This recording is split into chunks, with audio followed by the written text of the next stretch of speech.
He's the son of a demon king, a prince who could wipe out entire clans without hesitation, and for that, he gets punished with exile to the human world. Now he's stuck living as a normal high schooler, dealing with people and everything he hated. His demonic power reacts to evil, and the human world has plenty of it. So while he's supposed to serve his punishment quietly, he keeps getting dragged into trouble, using forbidden power in the one place he was never meant to unleash it. One day, a demon named Ravi's Vindika killed everyone in the Hilt clan's castle. The last one who remained alive began to curse him and asked if he thought he could get away with all these deaths. Ravis asked in response if he thought he came here without knowing what the Hilt clan, had done. This was not a mass murder at all, but an execution committed by Vindika. After these words, he finished him off too. But this mass execution was fraught with consequences. He was taken into custody and brought before the demon king and his father, Gamadair Vindika. He was very dissatisfied with his action and asked how he dared to commit all these deeds. He was a fool who knew nothing. He ordered him to present evidence of treason, not a clan exterminator. He dared to disturb the order in the demon realm. This time he went too far. MC indignantly asked, "What does this mean?" The evidence was right in front of him all along. He himself knows that the Hilt are hopeless idiots.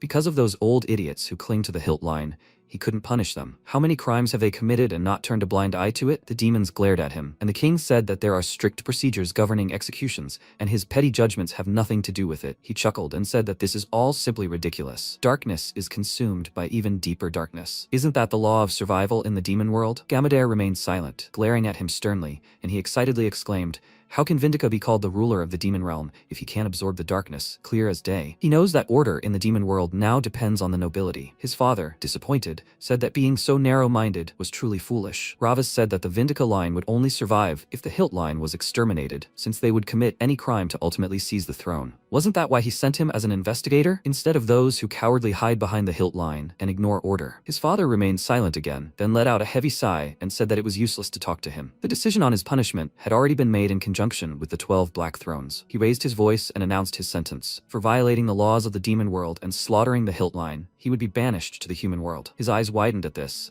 and he anxiously asked if he was serious. The demon king said that he needed to atone for his sins in the human world, where his power would be sealed, and learn the true dignity of the Vindika line. MC didn't want such a fate for himself. He called out to him excitedly and said that although he had killed the followers of the Hilt line, he did not destroy their souls. But his father no longer listened to him. He ordered the 12 thrones to begin carrying out the sentence. They surrounded him and began using magic, and Ravas cursed, shouting that he did not admit this, that they should stop this immediately. He would not leave. He had done nothing wrong. But they did not listen to him. One of them, Banbe, scorched his face with demonic flame and with a smirk wished him a pleasant stay.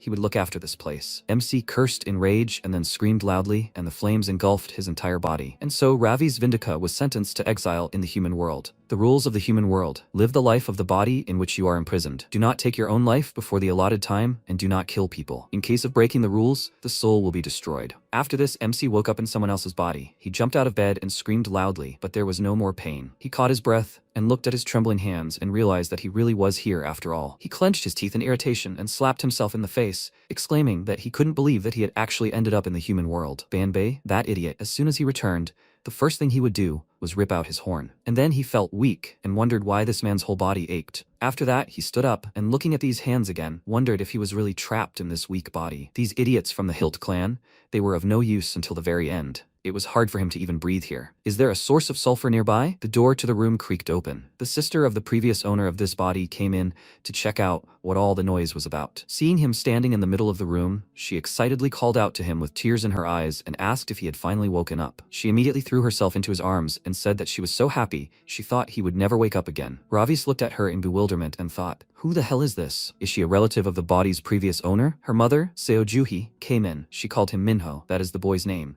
and burst into tears, saying that she was so glad that he woke up. How much pain he must have suffered. MC didn't know what was happening and what to do in such a situation. They said that the human world is one of the 3 great hells. Will he be able to survive here? The head of the family, Jong Taesik, appeared. He measured his son with a glance, and his wife, with tears in her eyes, said that Minho had just woken up. He remained silent, giving him a stern look, and told him to quickly come to his senses and go to school tomorrow. He had been lying on his bed for a whole week, so he will have to study a lot. After that, he left and his wife followed him, saying that Minho was still too weak, and he asked her to shut up. He had already woken up. Ravis, at that time, looked after him in surprise, and the girl asked, "Is he okay?" This man's gaze captivated him. He even began to like this man. After all, there are people here who look like demons. He himself did not notice how he broke into a smile, which made this Minho's sister feel uneasy, and then he realized that he was smiling. He immediately frowned and thought that he himself did not notice how he liked it. He needs to be careful until the memories of this body return. The next day he went to school. Juhi gave him a ride and told him that if he feels unwell during classes, he should call her. He got out of the car and briefly said goodbye to her, and she looked after him worriedly. He looked around the school and thought that even in the demon world, he had visited this place 600 years ago. And at that age, being in a human school is pure hell. But the human world is hell, right? He found his classroom, took his seat,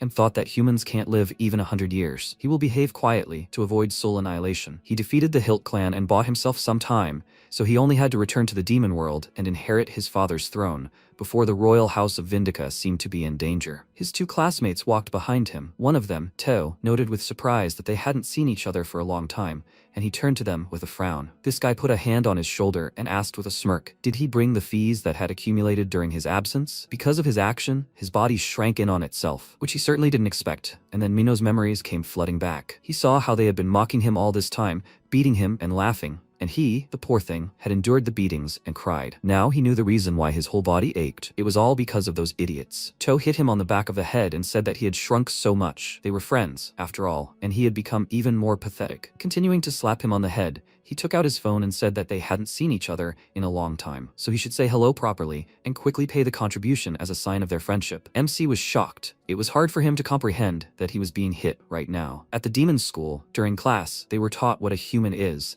and one of the demons exclaimed that they look so vulgar, like invertebrates. He was sure they stink. Teacher Cynthia said that they were right. Humans are infinitely vulgar creatures. They are ready to do anything to hide their weakness. Besides, they are a stupid race, worshipping both demons and angels at the same time. Ravis said that such idiots should simply be burned, and she agreed with him. If he were to encounter a human, let him crush him immediately. He clenched his fists in rage and thought, how dare a pathetic human touch him. After that, he grabbed Toe by the hair and slammed his head on the desk, thinking that humans really are stupid. Toe screamed and called him names, telling him to let go, and his friend, Sungyun, immediately pounced on the MC and exclaimed, has he completely lost his mind? His magic immediately reacted. He quickly turned to him and he, swinging his fist at him, exclaimed, has he completely lost his mind? Returning from the dead? Is he looking for death? Ravis easily reacted to his every move. He dodged and thought, so human swearing stimulates magic? He decided to use this connection and punched him in the face with all his strength, causing him to fly into the wall with lockers, and the other classmates were shocked by this sight. After this, MC looked at his hand and thought that in the human world, magic should be sealed,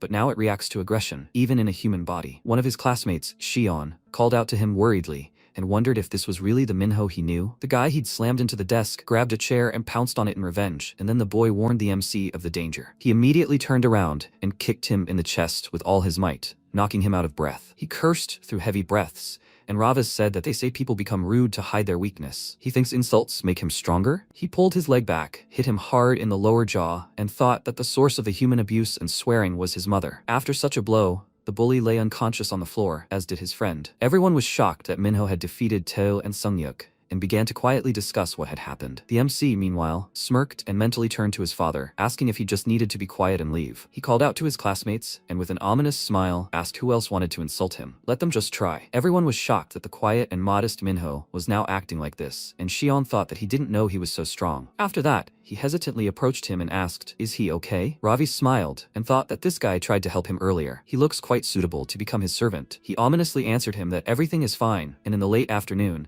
classes finally ended. The two of them left the school, and he admired how cool he was at dealing with them all by himself. It was simply amazing. Did he get reincarnated as a hero from another world? Because of these words, MC was momentarily scared and already thought that he realized who he was. But Shion was just a fan of webtoons about Morim, ranks, and games. Raviz looked at him suspiciously and thought that this servant had already guessed his true nature. He remembered chatting with Bombay recently. He told him that in the human world, you can't kill people. It's certain death for a demon, and he asked why. Teacher Cynthia said that cynical people should be crushed. Bombay noted that she said it without any reason. They shouldn't take human deaths lightly. After all, they are gods who control death. MC said that according to rumors, people only try to kill each other, to which he replied that they are stupid. That's why they exist. He didn't take it seriously, and the demon told him to remember, killing a person is punishable by the destruction of the soul. He answered him that it didn't matter to him. He was a demon after all, and he had no need to go to the human world. But fate decided otherwise. He looked up to the sky and thought, if you can't kill people, then how can he shut their mouths? At that moment, Shion said that it would be great if reincarnation really existed. He wished he could wake up in another world. Just looking at him, Ravis smelled the desperate pain. This boy said that he knew that reincarnation and all that was nonsense. He knew better than anyone how much he had endured before he broke down. MC was glad that he hadn't guessed his essence, and when the boy said that he was cool, he shuddered with disgust. To receive praise from some person? That's shameful. Night had fallen. He was already sitting on his bed and getting ready for bed. When people were aggressive towards him, the magical power was definitely working. Although a demon imprisoned in a human body is not capable of using magic. So how did this happen? He smiled and thought, after all for him, Ravis Vindica, there were no limits, and then he felt a sudden pain throughout his body. He immediately lay down and thought that this body was too weak to withstand his magic. He had only lived as a human for one day, and already he felt such torment. And he can't even sleep from such pain. But these are just words. He fell asleep in literally a second. Morning came, then afternoon and evening. Classes ended and MC and his servant left the school. Shion happily said that they hadn't had a normal school life in a long time. He was so grateful to him. Because of him, no one bothered them today. He snorted in displeasure and said that it would be better if they fought with him. Actually, he also wanted to test his magical power. Suddenly, someone called out to him. He turned around and saw To accompanied by other bullies. Apparently, he complained to them and came for revenge. The leader of these bullies asked if he was the one who touched his brother. They had been protecting him, receiving modest contributions all this time. So he dared to repay them for their kindness? Shion trembled with fear, but Ravis, on the contrary, was only happy about the upcoming fight, and with a wide smile on his face, told him that he really touched him. The guy told him to follow him, which made him look forward to it. They arrived at the construction site. The guy immediately scolded To. He told him not to let anyone bully him, but he came back looking like such a weakling, beaten up. He asked him for forgiveness, and then the guy turned to MC, asking what he should do. If he just left him like that, he would become a bad brother who didn't keep an eye on his younger brother. He poked his finger in his forehead and asked if his mother taught him to beat up good friends. He smirked and said that was true. The bully let out a nervous laugh and called him an idiot, then swung his arm and asked if he was making fun of him. He wanted to hit him, but he grabbed his wrist and thought that a stream of curses, reminding him of his mother, was always pleasant. He squeezed his hands so tightly that a crunch and a scream were heard. He tried to tear his hand from his grip, but he couldn't. And then Ravis pounced on him and thought of his all-powerful mother,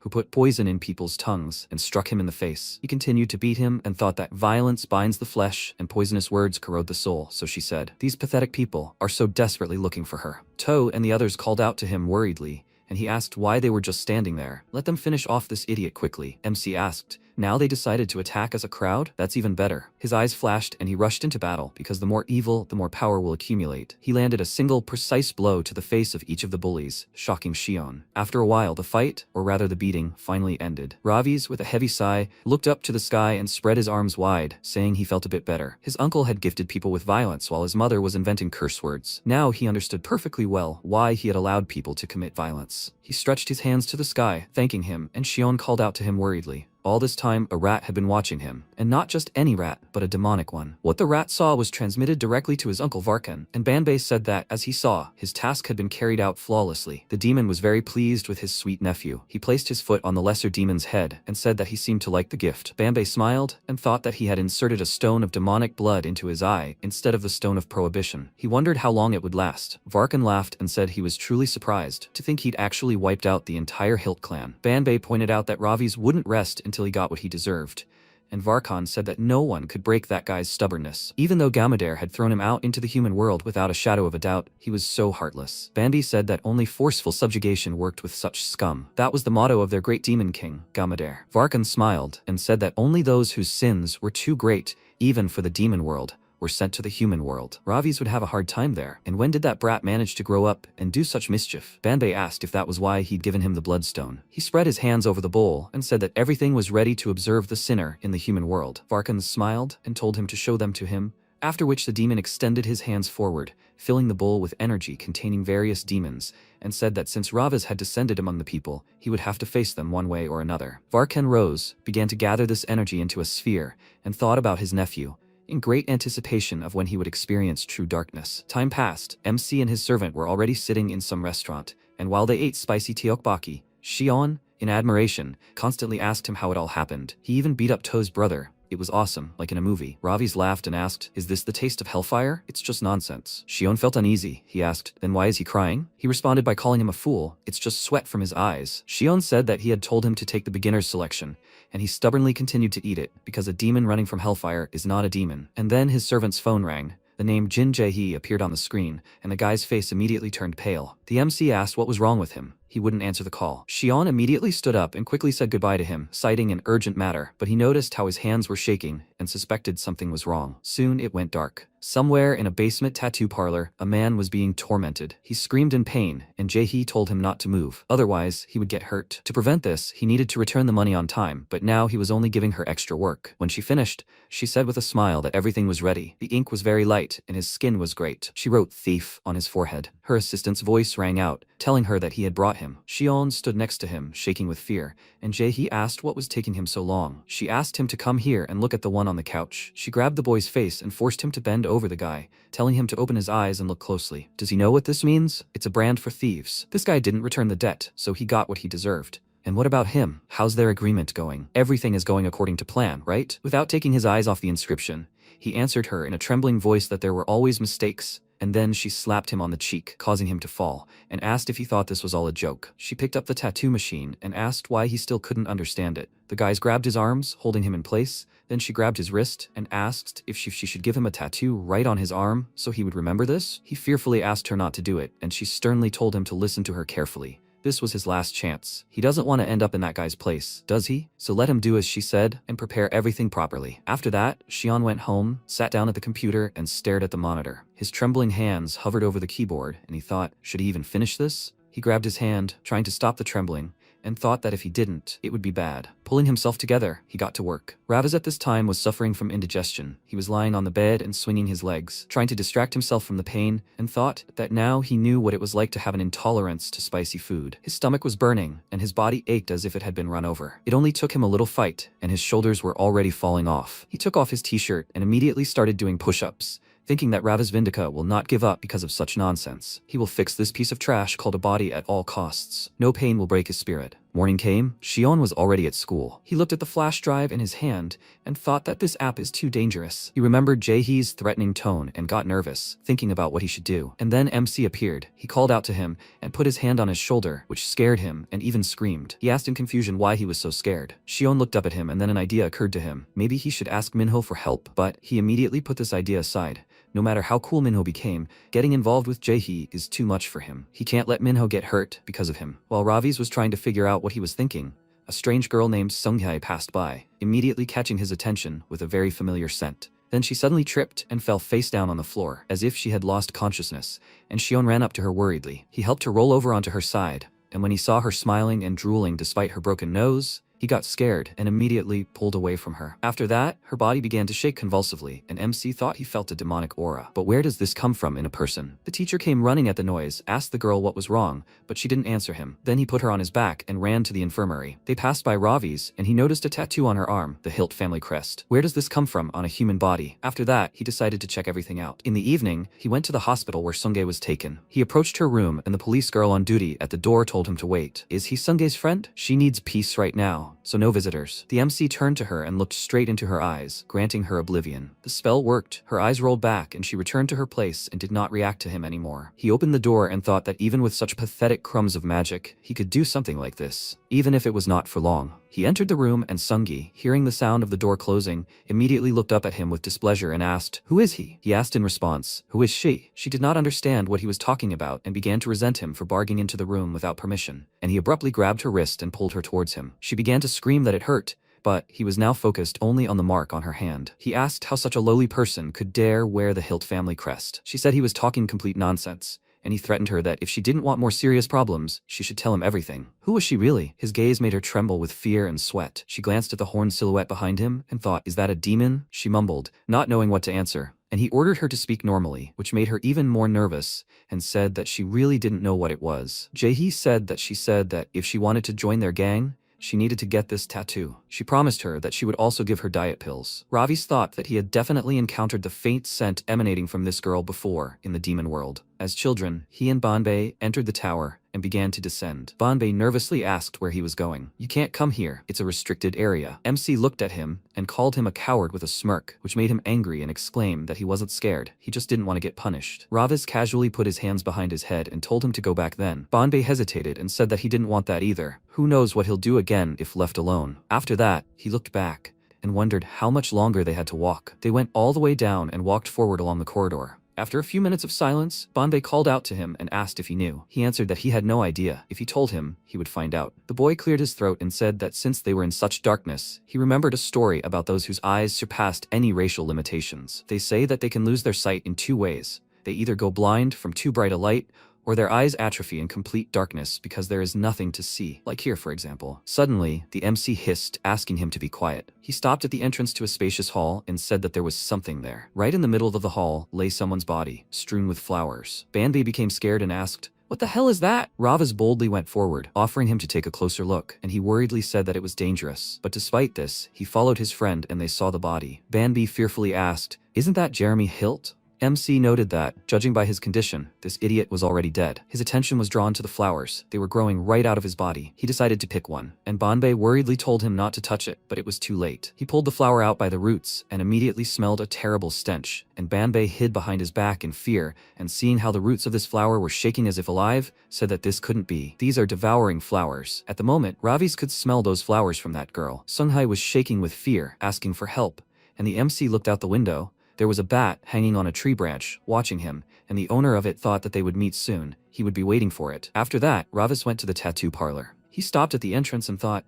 a tattoo of the Hilt family and a devouring flower. Could this really be a coincidence? Meanwhile, the guys were walking in the basement. They were discussing Shion. Why is Youngmoo so eager to get this high school student? Someone said that he doesn't need a guy, but the app he created. The guy took out a candy and asked, do they also use such technologies now? Seeing the candy, the others were surprised and asked, is that a blue bow? It's a new development of Youngmoo. One of them told the guy to stop eating it. Didn't he hear what happened to Zhu Sungye yesterday? It's a new product. There are probably a lot of side effects. He said he didn't care. The main thing was that he was having a blast. At that moment, the MC came out from around the corner. He glanced at the guys and thought it was the same smell and the hilt symbol again. When they saw him, they stopped, and he asked if they also got that tattoo on Jin Jae-hee. The guy with the blue bow called him an idiot and asked if he was her friend. He patted him on the cheek and said that you need to speak respectfully to your elders. Raviz got angry. He immediately pushed his hand away from himself and then punched him in the face, and he passed out. When he fell, the other guys got furious and exclaimed, "Who sent him?" Instead of an answer, he got a punch in the face. The blow threw him back, and another man shouted curses in rage and attacked him. He punched but missed, but the MC was very accurate. He fell to the floor with a scream. The remaining guy pulled out a knife and lunged at Raviz. Then he turned around and kicked him in the head with all his might, then asked, "Where is Jin Jae-hee?" The guy he hit first had already woken up.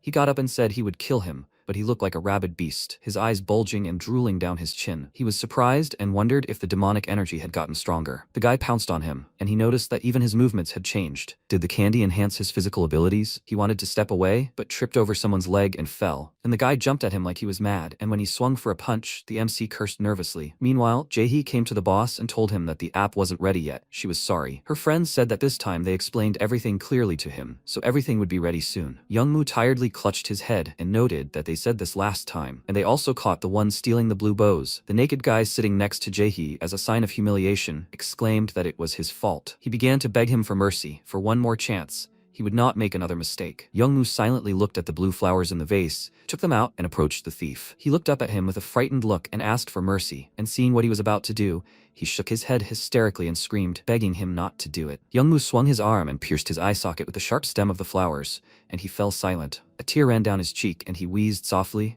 This sight terrified Jae-hee. The thief again asked for mercy, but Youngmoo was not going to stop. He swung again and struck, and a scream rang out, blood splattered everywhere, and then his body collapsed on the floor, and he screamed in agony. Youngmoo said that there are no second chances. He hoped everyone present understood this. He turned to Jae-hee and asked, "Is he right?" She swallowed nervously, and he said that therefore she should stop talking idle and bring what he needs. She looked away, afraid to look at him, and answered him that she understood everything. After that, she went outside and immediately started nervously calling Shion, but he didn't answer for a long time. He was working on the computer at the time, and seeing that he was being called, he paused and picked up the phone. Raviz called him. He said that he wanted to figure it out himself, but the local guys didn't want to talk. Shion didn't understand what he was talking about and asked, "He knows Jin Jae-hee, right?" He immediately got nervous and started asking how he knew her, to which he replied that he just saw her name on the screen. Does he know where she lives? Shion became worried and asked why he was looking for her. Had those idiots really dragged him there too? He answered that it wasn't that. He contacted her himself. He needed to check something. He was now at Jin Jae-hee's tattoo parlor, but she wasn't there. He noticed a cat sitting on the stairs, which flinched at his gaze, while Shion quickly threw on a sweater and headed for the exit, telling him not to mess with it under any circumstances. He'd be right there. Shion turned off his phone without letting him say a word, and then he looked at the cat, which began to act rather strangely, as if it were impersonating a cat. He walked up to it and picked it up by the scruff of the neck, asking, "Does it understand him?" The animal meowed nervously, and he sternly ordered it to answer him normally. The cat was so scared that it immediately began speaking in human language, and he began interrogating it. That time, it was a rat. Yesterday, it was a bat. Today, it's a cat. She told him that she was an observer from the demon world. Her job was to discreetly watch the prisoner. That's why she was watching him. MC thought that her demonic energy was too weak. "Is it really a demon?" She asked how he noticed her, and he answered that she stood out too much. Even now she was standing on her hind legs. She only now realized this and was surprised, and Ravas said that there was no point in asking her further. He used magic and commanded the owner of this creature to show himself. Her eyes immediately became unconscious, and Banbei meanwhile smirked and thought that it happened faster than he thought. He said that he quickly guessed, and MC irritably called him an idiot and asked if this was his doing again. He asked in response why he was so rude to his friend. He wondered what he was planning this time, and he decided to pretend that he didn't know anything. Ravis realized that there was no point in asking him and sighed heavily, saying that then he would ask about something else. Everything is not as he remembers. Can a prisoner use magic in the human world? He answered him that exceptions happen everywhere. He will find out everything himself soon. He won't have to explain. Does he want to ask something else? MC said he smelled the devouring flower. Its scent too strong in this world. He smelled that scent back then too. That flower is forbidden even in the demon world, and he smells it here. Bombay said that even the demon world officials know about the Hilt family creatures infiltrating the human world. They turned out to be too tenacious to be considered completely exterminated. He asked irritably, "So is this the Hilt family's doing again? Do their powers remain in the human world?" Banbei laughed and said that the human world isn't what it used to be. It's a breeding ground for conspiracies now, and he's there just in time, so let him sort things out there. He asked, "What is he even talking about? What else happened?" But Banbei didn't answer anymore. He realized that the connection was broken when the cat came to her senses. He gave her an irritated look and cursed. Meanwhile, Jae-hee kept trying to call Shion. She nervously exclaimed that every second counts here, and he's not answering her. She irritably dialed another number and said that he was finished. The guy named Songjun, whom she called, was now in the computer club. He answered her, and she told him to quickly go to the office. They would go catch that idiot Shion. Meanwhile, Ravis asked the cat, since she is an observer, she must know the human world well? She answered him that it was so. After all, she needs to constantly search for prisoners one by one, so she regularly receives information. Her searching skills are top-notch. He ordered her to take on her true form, which made her a little taken aback, and he threateningly asked if he should do it himself. She was very scared and said that she would do everything herself, after which she folded her paws together and her body glowed. A demoness appeared from a bright flash. She stood before Ravas with a smile, and he remarked that she looked too weak. He said that since Banbei sent her, there must be a reason. "What is her name?" She looked down and told him that she didn't have a name, so the MC didn't waste any time and called her Street. He picked her up on the street, so she shouldn't forget that. She really liked her name. Her mood immediately lifted, and she enthusiastically thanked him for it. Now he ordered her to tell him everything she knew about the human world. Meanwhile, Shion ran towards him as fast as he could because he was in danger. He had to stand his ground until the end. He remembered running out of the app creation competition building. He was very happy that he won, but there were suspicious people ahead. And Jae-hee, she asked, "Isn't he the developer who won the competition?" She heard that the prize for winning was a measly 500 won. She laughed and told the guys to take him away, and then Shion screamed in fear and was dragged into the car. He was seated in front of Youngmoo, and he asked, what was he afraid of? "It's just a deal. Let him look at the seat next to him. There's 50 million won in cash. Let him sell them his app." He replied that it wasn't for sale. That's not why he did it. Youngmoo paused for a moment and said that's just what he thought, and these words scared the boy even more. Now he was running, thinking that he had to hurry, that he shouldn't let him see her, and then he bumped into some big guy. He immediately apologized to him, but when he looked up at his face, he was scared. Sungjun said that he didn't expect this. They didn't even have to look for him. He came on his own. Shion looked over and saw her. Jae-hee said in a rage that he was done for, and he realized that things were bad. After that, they dragged him into the basement, and Jae-hee said that his job was to sit here and monitor the app. If he didn't want to rot locked up, he should do everything right. He excitedly asked her to wait, and she said that they were watching his every move from the outside, so he shouldn't even think about pulling any tricks. After that, she slammed the door, and he was left alone in this computer room with one of her friends, and he thought it was all over. Meanwhile, they were watching him through the window, and Songjun asked if he was really a developer. He was really slow. Jae-hee told him that she was told she couldn't sell the blue bow without his program. The man asked if his app was called I'm Here, and how would they sell the product through it? The name is so stupid. Meanwhile, the guy sat Shion down at the table and hit him on the back of the head, forcing him to get to work. He launched the app. Judging by the logo, it was designed for dating and friends. Youngmoo approached them and asked if everything was ready. His program was the heart of their blue bow business. First, they need to get customer data, Then they can do whatever they want with the market. The geolocation sharing function will be their main tool for expanding sales. Seongjun was delighted and said that they would finally start selling the blue bow in large quantities. Youngmoo looked down at the candy in his hand and agreed with him. They'd show this to the world. A new day dawned, and the app quickly gained popularity thanks to the 30,000 won cashback for each friend's registration. All the students immediately started downloading it. Of course, everyone wanted easy money, and some even forced others to do the same. Plus, for registering, they gave a weight loss product called Blue Bow as a gift. The app claimed it was certified, but of course, that was a lie. Evening arrived, and all of Youngmoo's subordinates were delighted. Jae-hee decided to check how many registrations there had been that day and pulled out her phone, saying everything was great. Seongjun remarked that Youngmoo clearly knew her stuff. She surveyed the devastation around her and asked a guy if he still hadn't caught the idiot who trashed her studio. He told her he'd checked the security cameras, but there was a bat there. She raised an eyebrow in confusion and decided to see for herself. There was a bat on the video. It was looking straight at the camera, blocking the view, and on the other cameras there was a rat. Jae-hee cursed, not understanding how this was even possible, and Seongjun received a message. He glanced at it and told her to get ready. They said the shipment of blue bows had arrived. Meanwhile, Ravaz was walking home from school. He glanced at Street, who was trying to crawl through a hole in the wall, and asked if she was stuck. She immediately apologized to him and returned to her true form, saying that she had gained a little weight. He asked what about the case he entrusted her with yesterday. She proudly told him that it was not easy, but she found out everything. Yesterday, he was very interested in those candies. He sniffed them, as he thought they smelled like a devouring flower. So, he woke up after eating this thing. Without a host, it is simply impossible to grow a devouring flower. This flower is extinct even in the demon world. So where did humans get it? Street told him that the candy he asked about was called Blue. This crap is fed to people under the guise of diet pills and other supplements. He asked about the ingredients, and she told him that Blue Bow was made so secretly that it was difficult to find out what it was made of and where. He asked irritably, so she didn't find out anything? She became nervous and exclaimed that that was not true at all. The finished product was very popular. There were so many candies that if they followed the demonic energy trail, they would definitely find the manufacturer. He poked her in the forehead and said that she should have gone there right away, to which she replied that Banbei told her to come with him. He frowned and asked if she was telling Banbei every move he made. She apologized to him. She was just a lower being who was obliged to listen to both of them. He told her to choose right now, him or Banbei. Who was her real master? She hesitated, unsure of what to say, and he promised her that he would make her stop being a lesser creature if she chose him. She presented herself as a noble lady and immediately bowed to him and swore an oath of allegiance, and he smirked, extending his hand to her and saying that he accepted her as his personal servant. As soon as his magic touched her, Banbei lost contact with her. An MC, with a victorious grin, told him to leave. After that, they went to where the blue bow was made. Night fell.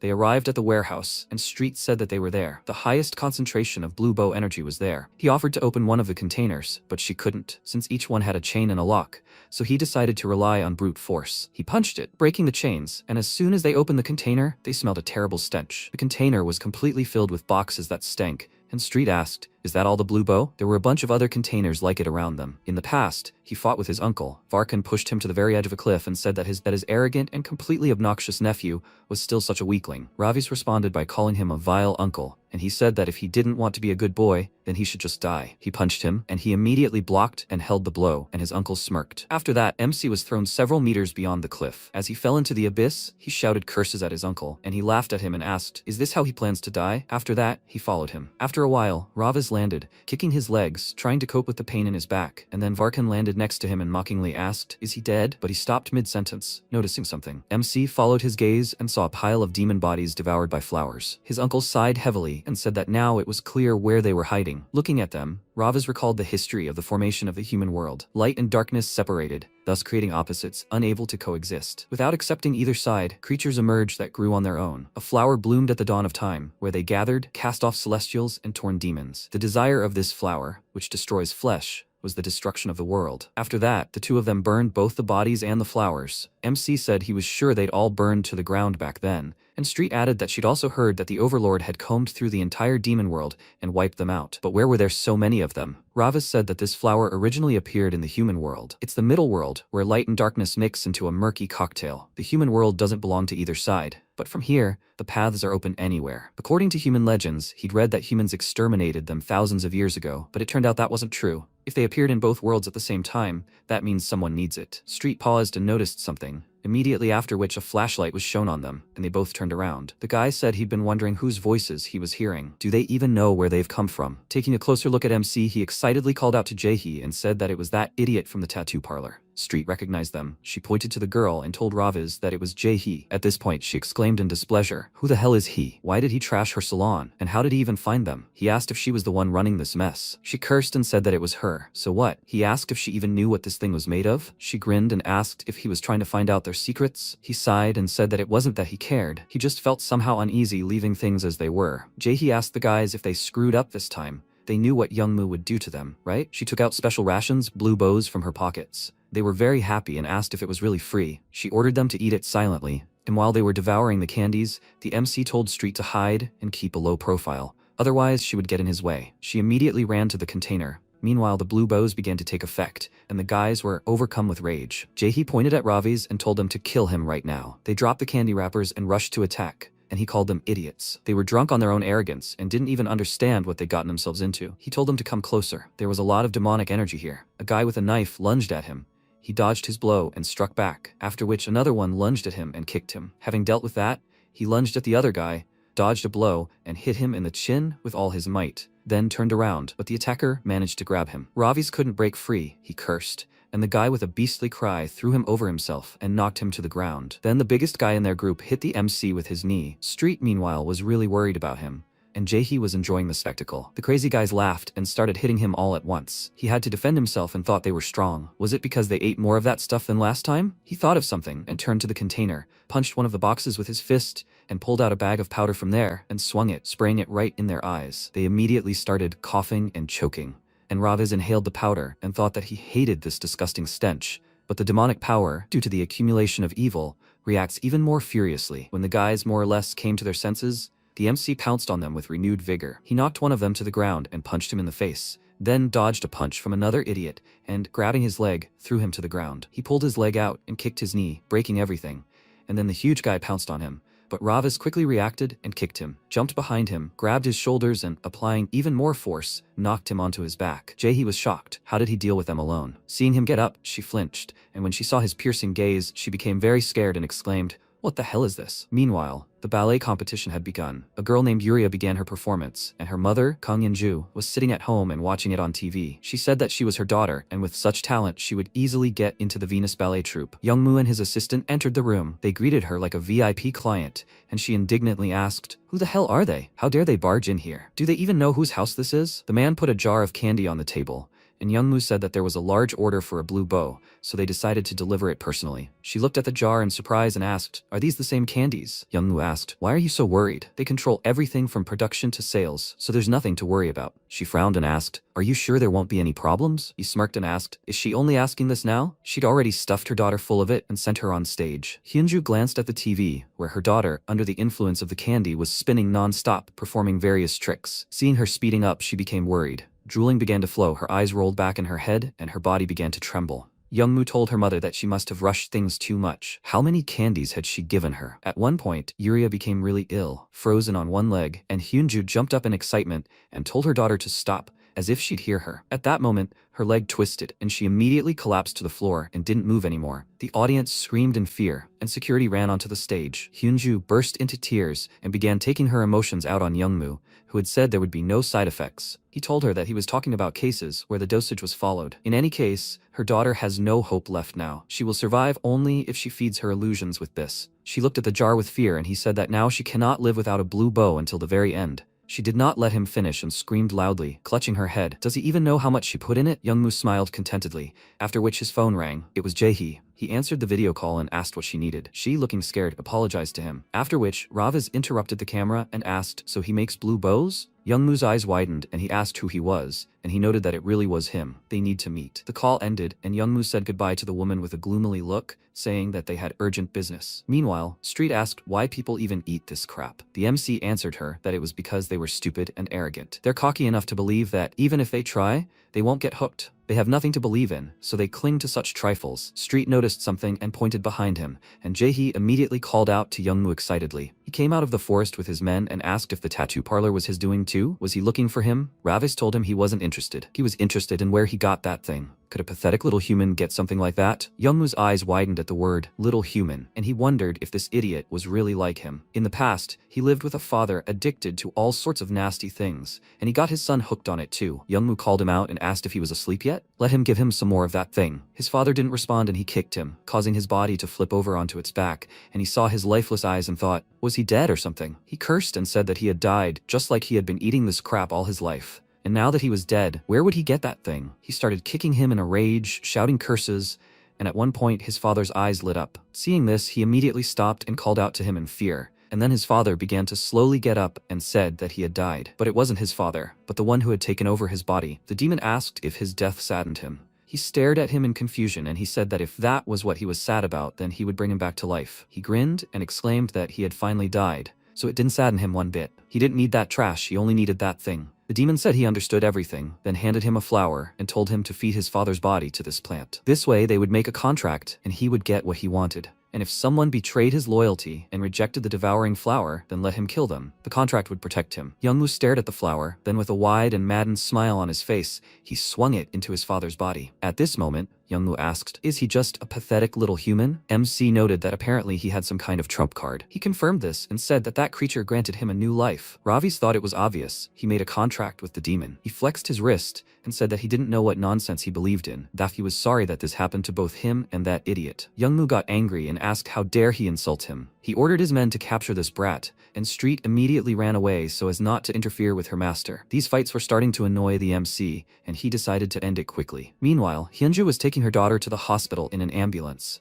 School children were meeting with couriers to receive candy, and some have already gone too far. After the app launched, there were tons of orders, and the Blue Bow became very popular. Songjun said that this way they would easily get VIP clients all over the country, and his friend asked, does this mean they will soon become a global corporation? It seems Youngwoo has already paved the way for China and Japan. Songjun said that he is really cool. While they were chatting, Xion sat in that room, monitoring the app, blaming himself for the fact that all this nastiness was spreading at a wild speed, and at the same time praying for someone to put an end to it. Meanwhile, Ravas dealt with those people, and Jae-hee exclaimed that this idiot is not human. MC asked when his master would appear, but he remained silent and remembered their agreement. If anyone betrayed his loyalty, rejected the devouring flower, then he was to kill them. He took 3 candies from his pocket and silently told Lord Bover Hilt that he would do just that. Jae-hee exclaimed that she didn't think he was an ordinary high school student. Maybe he was one of their rivals? Ravas looked at her in confusion, and at that moment Youngwoo moved to attack him, but he quickly reacted and turned around, stopping his hand. Youngwoo began to strike, and he defended himself. During this, he noticed that he was fast, on a completely different level than the previous idiots. Youngwoo asked how he could block his attacks. Had he received his blessing too? He was his god. He should be his god alone. MC said that now he understood everything. That devouring flower and that vile stench, the god he believes in, is this Bavor Hilt? Youngwoo was surprised that he knew about it, and he said that of all the possible ones, no one believed in such an insignificant idiot. Youngwoo became angry and told him not to insult the one who took pity on him. He smirked and asked how pathetic he looked, to come to him after hiding everywhere like a rat. He furiously ordered him to shut up. He was not the one whose name he dared to pronounce with his mouth. His blows became even more furious and chaotic, and Ravas, continuing to defend himself, thought that Bavor Hilt had risen high. On the day when he came to exterminate their entire race, he alone survived. Then he, who cowardly fled alone, came here and is receiving honors. That idiot Bavor, where is he hiding now? Youngwoo cursed and shouted, will he insult him to the last? He leaned forward sharply and growled, and MC immediately covered his nose, smelling a terrible stench. After that, Youngwoo pounced on him and said that anyone who insulted Lord Bavor would die at his hands. He grabbed his head and kneed him in the stomach with all his might, then threw him over himself and pinned him to the ground, not letting him move. Ravas gritted his teeth in pain, and seeing his fist, began to defend himself. Youngwoo struck and shouted that both the Blue Bows and Lord Bavor belonged to him. MC thought that this idiot had already lost his mind due to demonic energy. He was really going to kill him. Youngwoo screamed and struck again with all his might, and his eye lit up. Street, meanwhile, watched everything from cover and was very worried about Ravi's, because his human body had reached its limit. If this were the demon world, if he could use his abilities, he would quickly deal with him. Meanwhile, his uncle and friend watched the battle. Bonbei said it seemed the flower-devouring test subject had completely merged with them. Although Ravis was in a human body, since the demonic bloodstone was implanted within him, he thought he could suppress some experiment. It seemed he might actually die this time, and then Ravis's soul would be forever subject to destruction. Varkan smiled and asked if he knew what his nephew hated most.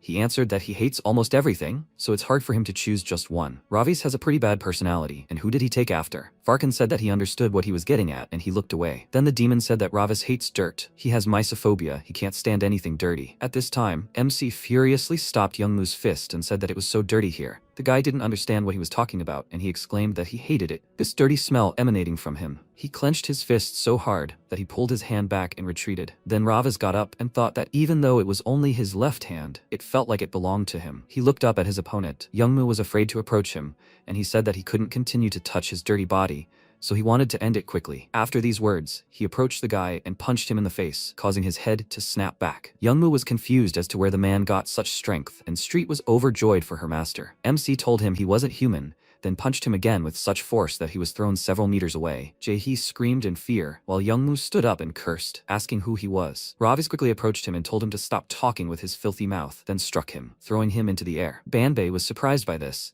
and Varkan said that Ravis must have had a headache from the stench when the subject woke up. The smell must have made it difficult for him to get close, as Ravis hates dirt more than anything. Overstimulating his mysophobia leads to awakening, allowing him to use only a fraction of his true power. Banbei asked if he could really use his former power even in a human body. Even if he had the demon bloodstone, using the power of the demon world in the body of a sinner should be impossible. Varkan smiled and remarked that Ravis was no ordinary guy. No matter what anyone said, Ravis was still like him. His nephew struck again, and Youngmu's back hit the boxes of powder, and he said he should count himself lucky. The truth is, he can't kill him in this body. Youngmu was perplexed and exclaimed that it couldn't be. He, who had been blessed by Lord Bavor himself, was being pinned against the wall. He wanted to attack and groped for the box, which gave him an idea, and he broke into a smile. He could eat more. He wanted to break the box, but MC grabbed his wrist and told him not to think stupidly. He'll beat him so hard he won't die. After these words, he adjusted his stance, grabbed his left wrist with his right hand and pounced on him, and all he could do was stand there and watch in shock. After that, Ravis punched him with his left hand, increasing the force of the blow with his other hand. MC retreated.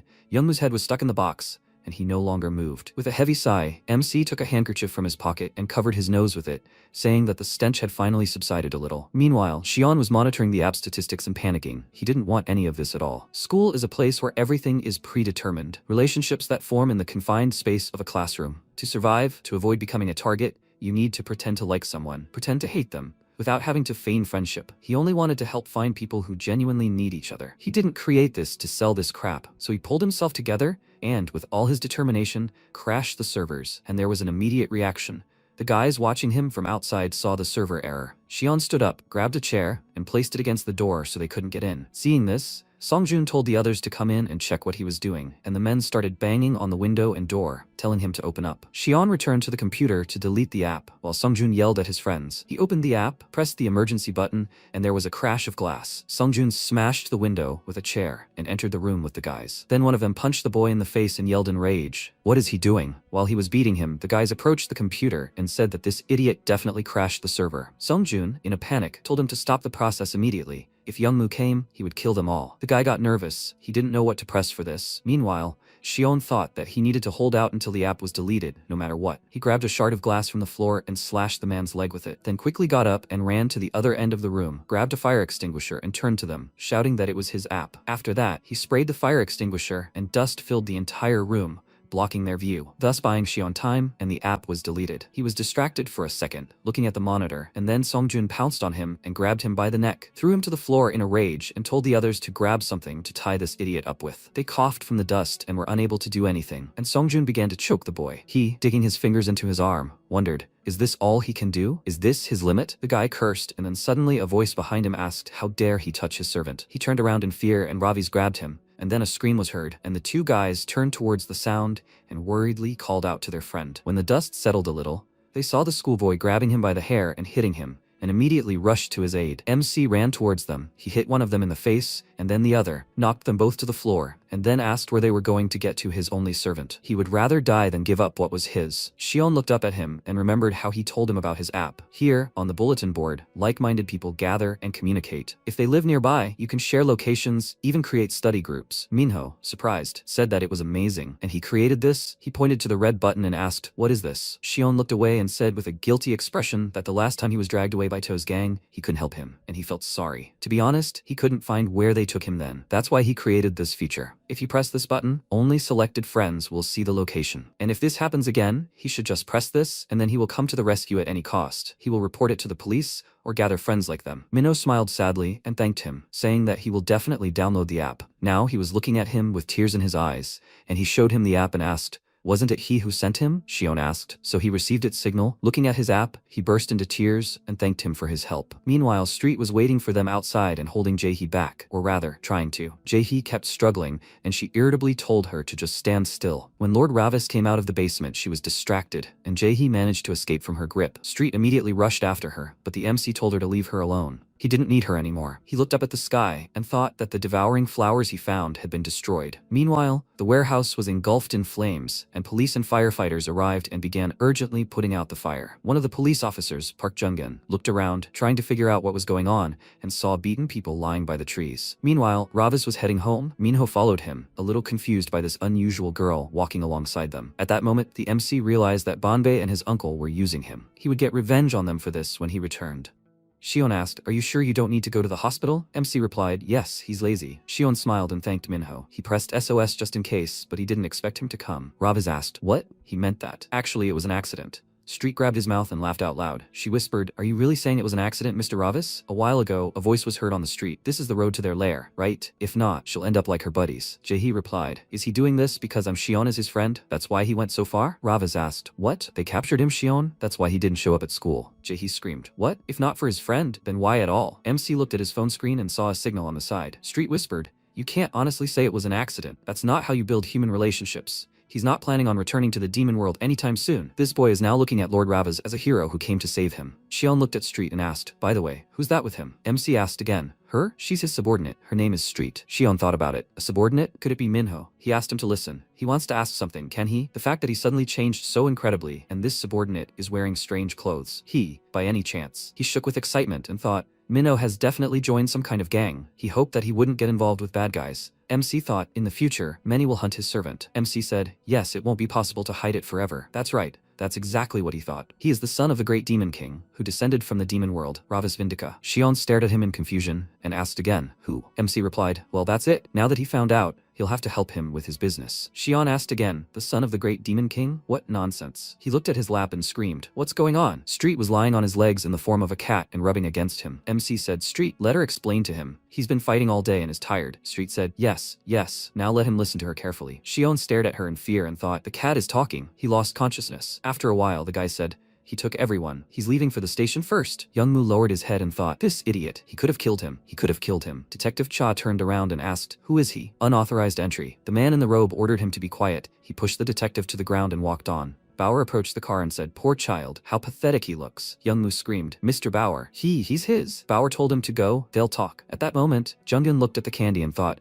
there was a message that all the dealers were neutralized. Who did this? Besides, this mind-altering candy gifted by the Ministry of Health, and it's already widely distributed among young students. She said, what terrible idiots. She looked to the side and saw a detective who was trying to get up from the ground. He said, my head is splitting. Jungin ran to him and screamed, Detective Cha, is he okay? The detective replied, the car. Let her check the car. Jungin looked into the car and said, this can't be. What the hell? Where did that idiot go? After a while, Youngmu was on his knees and screaming, Mr. Bauer, he's asking for another chance. If he gives him more, if he takes more, he might kill this idiot. Bauer asked, does he even know how much those burned flowers are worth? If only he knew how much he suffered collecting those people. That's why there was no need to trust pathetic people. His precious flowers. Youngmu asked for another chance. He will definitely destroy that idiot. Bauer squeezed the flower and hit Youngmu with it. He screamed loudly and fell to the ground. He screamed, nightmare, his eye. Bauer asked if he remembered the blood oath he made to him. Let him prove his final loyalty with that flower. At that moment, Jaehee said, she has to survive. Nightmare. She just needs to take the crypto wallet and get out. Where is it, Nightmare? A guy entered the room and said, he went to the office but the police were there. He decided to check here just in case, and she ended up here. Jaehee screamed, what's going on? What the hell is he doing? The guy looked distraught and said, she did this to his forehead. Candy. Let her give him more. Jaehee thought, what a psycho. How much of this did he eat? She grabbed a stick and screamed, where did he come from? He hit her in the stomach and she screamed loudly. Jaehee fell to the floor and clutched her stomach. The guy's eyes slid in different directions and he said, you fool. Let her give him candy. He arched and screamed, blue bow. Jaehee burst into tears and thought, she doesn't want to die so horribly. The guy's face turned into black mana and a voice rang out,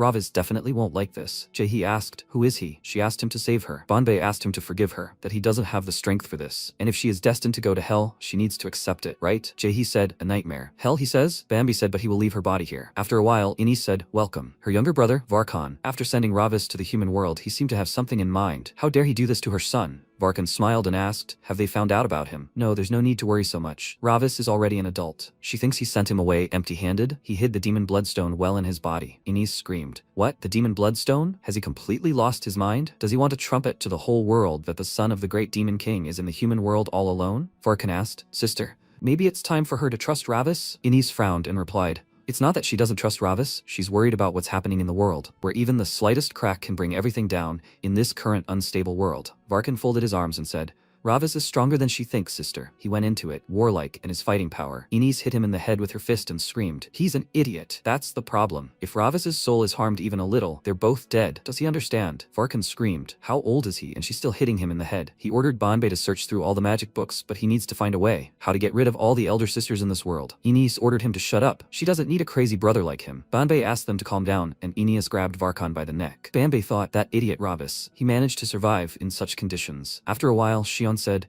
he really is a demon. I mean he. MC replied, people really call them that. Street thought happily. He said, them. Shion asked a question. Now that he knows about this, will he go to hell after death? Ravis replied, hell is here, and if he goes with him to the demon world, no one will touch him. The only heir to the great demon king, he Ravis, is his master. Shion screamed, no, there is no need to protect him. He doesn't want to go to such a place. MC frowned in displeasure and said that as soon as he gets home, the first thing he will do is rip out Banbei's eyes and suck out all the liquid from them. Shion asked, then what happened to the real Minho? Street replied, he was destined to die anyway. Officially, they can only use the bodies of such people as a dungeon. Shion pursed his lips and holding back tears, said, how so? Why was Minho destined to die? MC looked at him and asked why he was upset. He will live for a couple more decades, and they will all meet together in the demon world. Shion said, so it's almost a done deal that he will end up in the demon world. Ravi said, people have too much imagination. The demon world is a very fun place. Isn't that right, Street? She replied, yes, that's exactly it. Torn human flesh and screams fill the entire demon world. Their homeland saturated with the smell of blood. Shion asked her to stop. MC said, that's still a long way off. No need to worry and behave with him like before. And no need to talk too much. Shion replied fearfully, okay. MC said, by the way, my whole body aches again. He went. Street asked him to wait for her. Mr. Ravis? After a while, he went home and grabbed his head. He said, his head is splitting. He thought maybe he used too much of the demon bloodstone's power. Mina screamed joyfully. Little brother, she took the cake with a candle and screamed, happy birthday. MC thought, birthday? Mina said, she and mom tried hard. They've been preparing it since yesterday. However, she can't vouch for the taste. She put a party hat on his head and said, mom and dad will be here soon. Mina took out her phone and said, well, first a celebratory selfie. MC looked at the bandage on her face and asked, what's that? Mina smiled and replied, some hooligans were just bothering a grandma with a cart. She intervened. No big deal. Ravis thought she was doing useless things. He thought she was weak, but she was trying to help others. She was weird. Mina said, okay, bro, he's probably hungry. Let him try a piece. She shoved the spoon with the cake into his mouth, and his eyes widened in surprise. He wondered what that taste was. White, soft, and even sweet. He grabbed his face and closed his eyes with pleasure. At that moment, a loud scream was heard. What a nightmare. He ordered to find out where all those idiots who threw eggs at him lived. He will kill them all. The assistant answered, yes, yes. Taesik turned around and hitting the assistant, he screamed, no, he will kill him first. He couldn't stop even such a small thing? Juhi grabbed his hand and asked him to stop. He hit her and ordered her to let go. Mina ordered him to stop. Mom is not to blame for anything. Taesik irritably asked, what? He saw the cake on the table and asked, what is it? Dad came back pelted with eggs during the election campaign, and they are here with a cake. He pushed Mina away and said, they have completely lost their fear. He threw the cake off the table and screamed, if only he were their real father. Would a piece of food have gone down his throat?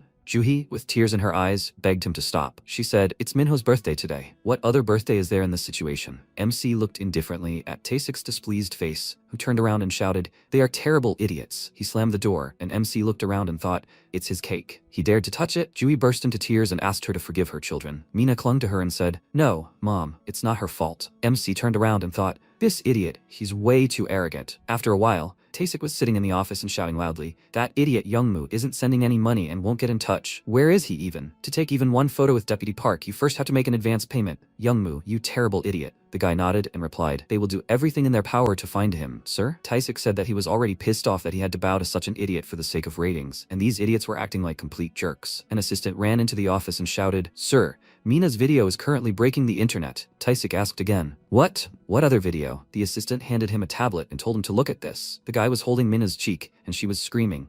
She filmed everything. Make them stop. The guy asked, who is she to be bothering me? Mina threw his hand away and shouted, who are they to mock grandma and show off? Youngsters. The guy said, she's a crazy idiot. They need to get out of here. Get out of here. What are they staring at? They need to go. Mina approached the old woman and asked, Grandma, is she okay? She thanked her, and Taisik asked, did something happen to Mina? The assistant replied, yes, sir. If it becomes known now that Mina is his daughter, it will greatly increase his ratings. The reaction in the comments is simply explosive. Taisik grinned and asked again, really? But the picture is taking shape quite well. After a while, a voice was heard. How did such a good face get hidden here? Hanyoung, Hansu, let them come here. How do they like it? Mina was visible on the screen, and the woman said, this is mom's new vessel. Hansu replied, she is beautiful. Hanyoung looked at her thoughtfully, and Yeonju asked, what is it? Doesn't she like it? Hanyoung replied, not really. Yeonju asked, is she jealous? This child has the face she was looking for. So she will become mom's new body. Human bodies age too quickly. They become ugly, wrinkled, and wither. But such a perfect new vessel, it is destiny. Hansu said, what a beautiful doll. He thought, I wonder what sound it will make if you break it. After some time, news channels were filled with captions about a high school student who saved grandmother. She turned out to be the daughter of a mayoral candidate. The assistant said that this morning, according to ES research, they regained first place in the support ratings. At this rate, their victory in the election is assured. They say that today at 9 o'clock, the news will show a video with her. Taisik said, news at 9 o'clock? That's great. Who would have thought that a girl talking all sorts of nonsense would bring him such luck? He will have to devote some time to his family. To create a stir, they need to organize charity, volunteer work. We need to plan everything possible in Mina's name. The assistant replied, yes, and also, Mr. Candidate. The director of the Knox company, Han Yeonju, called.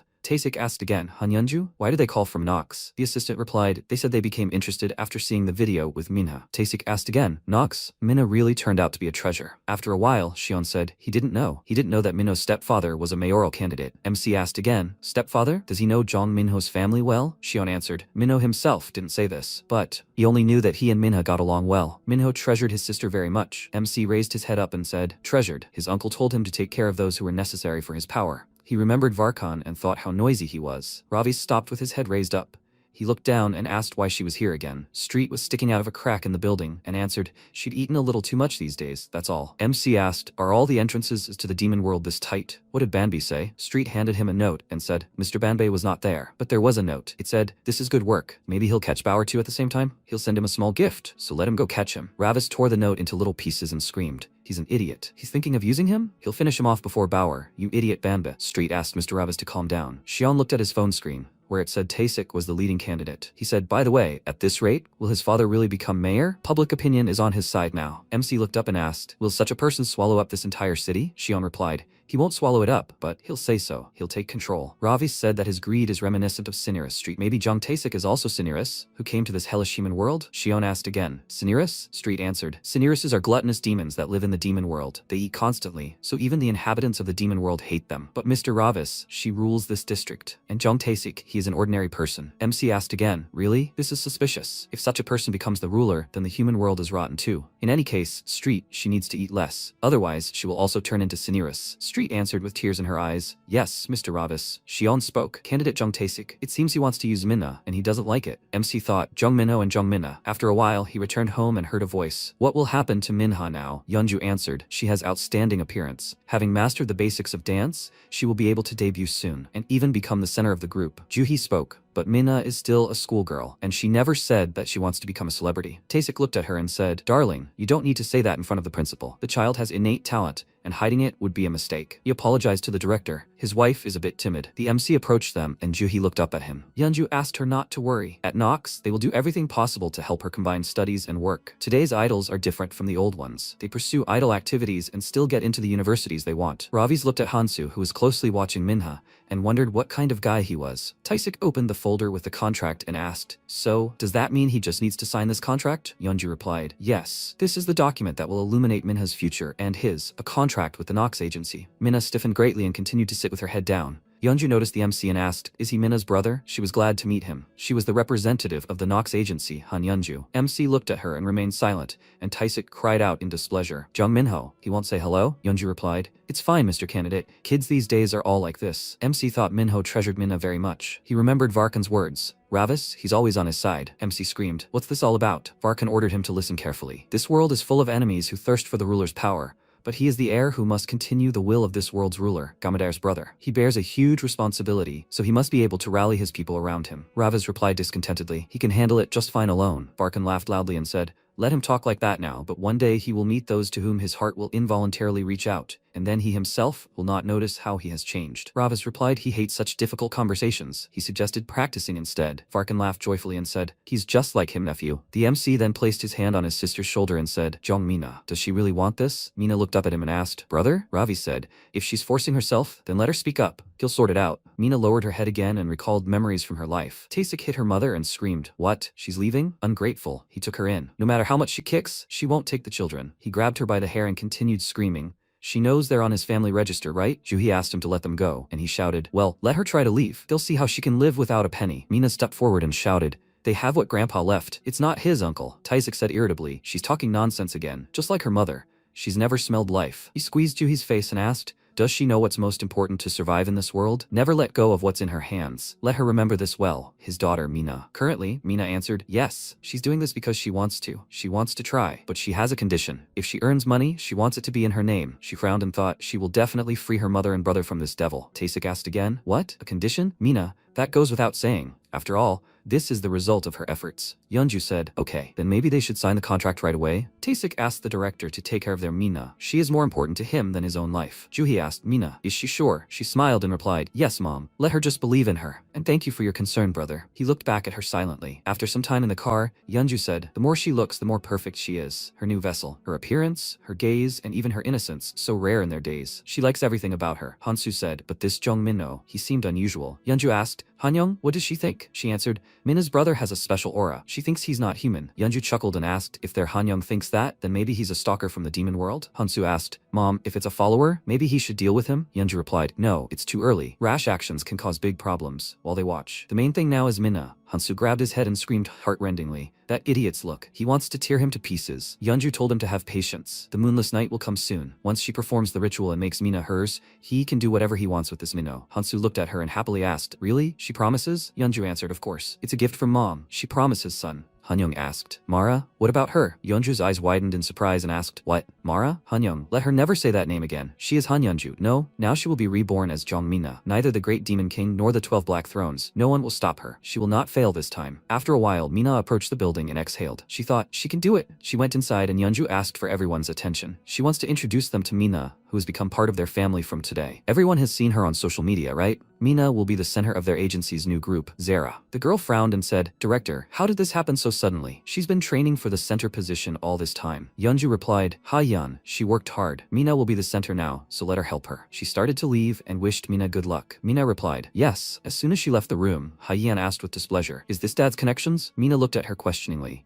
And Ha-yeon asked, isn't she the daughter of a mayoral candidate? It must be convenient to get by through connections. She stole the center position, which she worked hard for 4 years. She said she won't go if they don't give her the center. Mina answered, no, she. Ha-yeon didn't listen to her and slapped her face. She screamed loudly, what do you mean no? They'll see how far she can get with her connections. Minho grabbed her face where blood was appearing. Yeonju opened the door to her office and heard, this is brutal. Will mom be furious? Hansu pointed at the screen and said, Mom, let her see. Yeonju asked, what happened? Hansu screamed. Ha-yeon scratched Mina's face. Blood, there's blood. Yeonju said irritably, this fool is worse than an insect. She dared to damage her precious vessel. After a while, a voice rang out in the park. So Mina will be debuting? Cool. Nox is a pretty famous agency, right? With luck, they can take over the entire human world. Shion asked. Miss Street, does she know everything? She replied. After all, she has lived in the human world for 200 years. MC folded his arms and said, if that's what his sister wanted, it's none of his business. But that female director and those who came with her, they irritate him. He didn't sense any demonic energy, but they dared not look away. Perhaps they are demons hiding in the human world. Street said the longer demons live in the human world, the easier it is for them to hide their demonic energy. It couldn't hurt to be careful. Mr. Ravis, he also doesn't need to look at everyone in Minho's body like that. Shion said, that's right, Minho. No one will like it if he looks at them like that. Ravis said, in any case, they are suspicious. Even if he doesn't have demonic energy, he couldn't help but recognize a demon. Shion said, and he couldn't find Bauer either. MC got angry and shouted, Street, let her take this guy to the demon world immediately. Let her send him to a hellish training camp. Street shouted, yes, she understands. Shion shouted, stop threatening already. He already knows that not everyone can get in there. MC thought that since he can't properly use the power of the demon bloodstone, now every dog respects him. Ravaz asked, Street, did she figure out how to restore the power of the demon bloodstone? Street happily answered, yes. As he ordered, she found a way to restore Lord Ravaz's magical power. He replied, okay, then he will restore the magical power, and she and servant number 1 should find out about Han Yeonju and those twins. Street replied, yes, it will be done. Xion puzzledly thought, he's a servant? After a while, Ha-Yan walked down the street and cried. She wiped the tears from her cheek and said, it shouldn't be like this. She prepared for 4 years. Suddenly, the sound of a sword was heard behind her and she turned around in fear. Ha-Yan asked, who is there? Han-Young was walking towards her, and Ha-Yan fearfully asked, Han-Young, what happened? Did she do something wrong? Maybe it's because of Minna. She's apologizing. She was just so angry at that moment. Han-Young attacked her and drops of blood splattered everywhere. Han-Young said, why did she hit her in the face? Mom doesn't like that. Some time ago, a couple was walking down the street. The man patted his wife on the head and said, Yeonju, you don't need to walk so late. He's worried. She smiled and said, Dad bought chicken for their twins and is already on his way home. How can she just sit at home and wait? Her husband said how cute she was. Are those really their twins who want to eat? Isn't that what his wife wants? She laughed sweetly in response. At that moment, Mara was watching them from the sewer manhole. After a while, Yeonju slept restlessly and tossed and turned in her sleep. She opened her eyes and saw Mara in front of her, who laughed and said, she really likes it. Yeonju screamed in fear. What was going on? Mara told her to be quiet. She would wake everyone up. There was no need to worry about the children. She would take care of them. She just needed the children. Yeonju screamed in fear and thought, no, her children. She stopped resisting when Mara filled her body. She laughed loudly, which woke up her husband and asked, what was that noise? He looked at her puzzled and asked, Darling? Yeonju grabbed him by the neck and stuck him out the window. He screamed in fear. Darling, what is she doing? Yeonju asked, is he her husband? He looks disgusting. How can one live with someone like that? The man screamed with tears in his eyes, who is she? She let go of his hand from his neck and asked, why should he know? The man fell down and screamed loudly, no. Yeonju. He crashed, and Mara grabbed her stomach and laughed. She said, this body is hers now. After a while, a loud scream was heard in the maternity ward. Mara kicked the doctor in the face and screamed, oh my god, it hurts so much. The obstetrician asked, what is she doing? Let her calm down, you woman in labor. Mara ordered him to shut up and get this abomination out of her quickly. Get it out before it kills them all. This is all because of that idiot Inis. After a while, the doctor asked in fear, what's going on? Children, it can't be. After a while, Mara clutched her stomach in displeasure and said, the body after childbirth is completely worthless. Let them look at this disgusting belly. When will it go away? Hansu reached out to her and said, Mom. She kicked him in the face and said, since they took her magical power, they must repay. How long will they crawl? Let them grow faster and protect her, until she finds a vessel capable of completely containing her soul. People were talking. They understand that she is in shock over her husband's death, but it's still too much, don't they think? The girl looked at her and said, sympathy is not endless. She's not the same Yeonju she used to be. Someone asked, what about the kids? The girl replied, she doesn't even show them. She thinks she rarely even comes home. Another girl said, she got pregnant with such difficulty and was so happy. Mara put her hand on the guy's cheek and asked, does he work in television? Does that mean he knows a lot of handsome guys? She released a dark mana from her mouth and he replied, well, yes. He lost consciousness and Mara thought, Enis, even this human hell is full of young and beautiful things. She will make them all her own, and one day she will kill her with her own hands. Currently, Mara was crying and saying, Detective. Ha Yi-Yan was supposed to be the center of the debut group. She was the most talented and everyone loved her. The detective asked if the victim had enemies among her colleagues. Maybe someone was stalking her? Mara started coughing and said, well, that's her. The detective asked, Director, is she okay? Mara answered, she herself isn't. She coughed and Hansu said, Detective. He thinks it's best to call it a day. The director treated her like her own daughter. Han-Young suggested that he talk to the other trainees first. Detective Cha replied, yes, he understands. Then they will go. They are going, Detective Park Jong-un. She replied, yes. She turned around and looked carefully at this family. As soon as they closed the door, liquid with insects poured out of Mara's mouth. She asked, terrible detective, what is he trying to find, rummaging around everywhere? How much did she pay them? Where are the bosses looking? Hansu said, Mom, he'll just get mad and stop. Mara said, this body is already rotting. She's hurrying as fast as she can. This girl, Ha Yi-Yang, dared to damage her vessel. Hansu hugged her and asked, Mom, is she worried? He would quickly prepare Jong Minha's body. No need to be nervous, okay? Mara frowned and replied, okay. Let him start quickly. After a while, a voice rang out. They've heard of Ha Yang, haven't they? What a crazy person. Hansu interrupted and asked, or maybe she's crazy. There are so many crazy people in the world.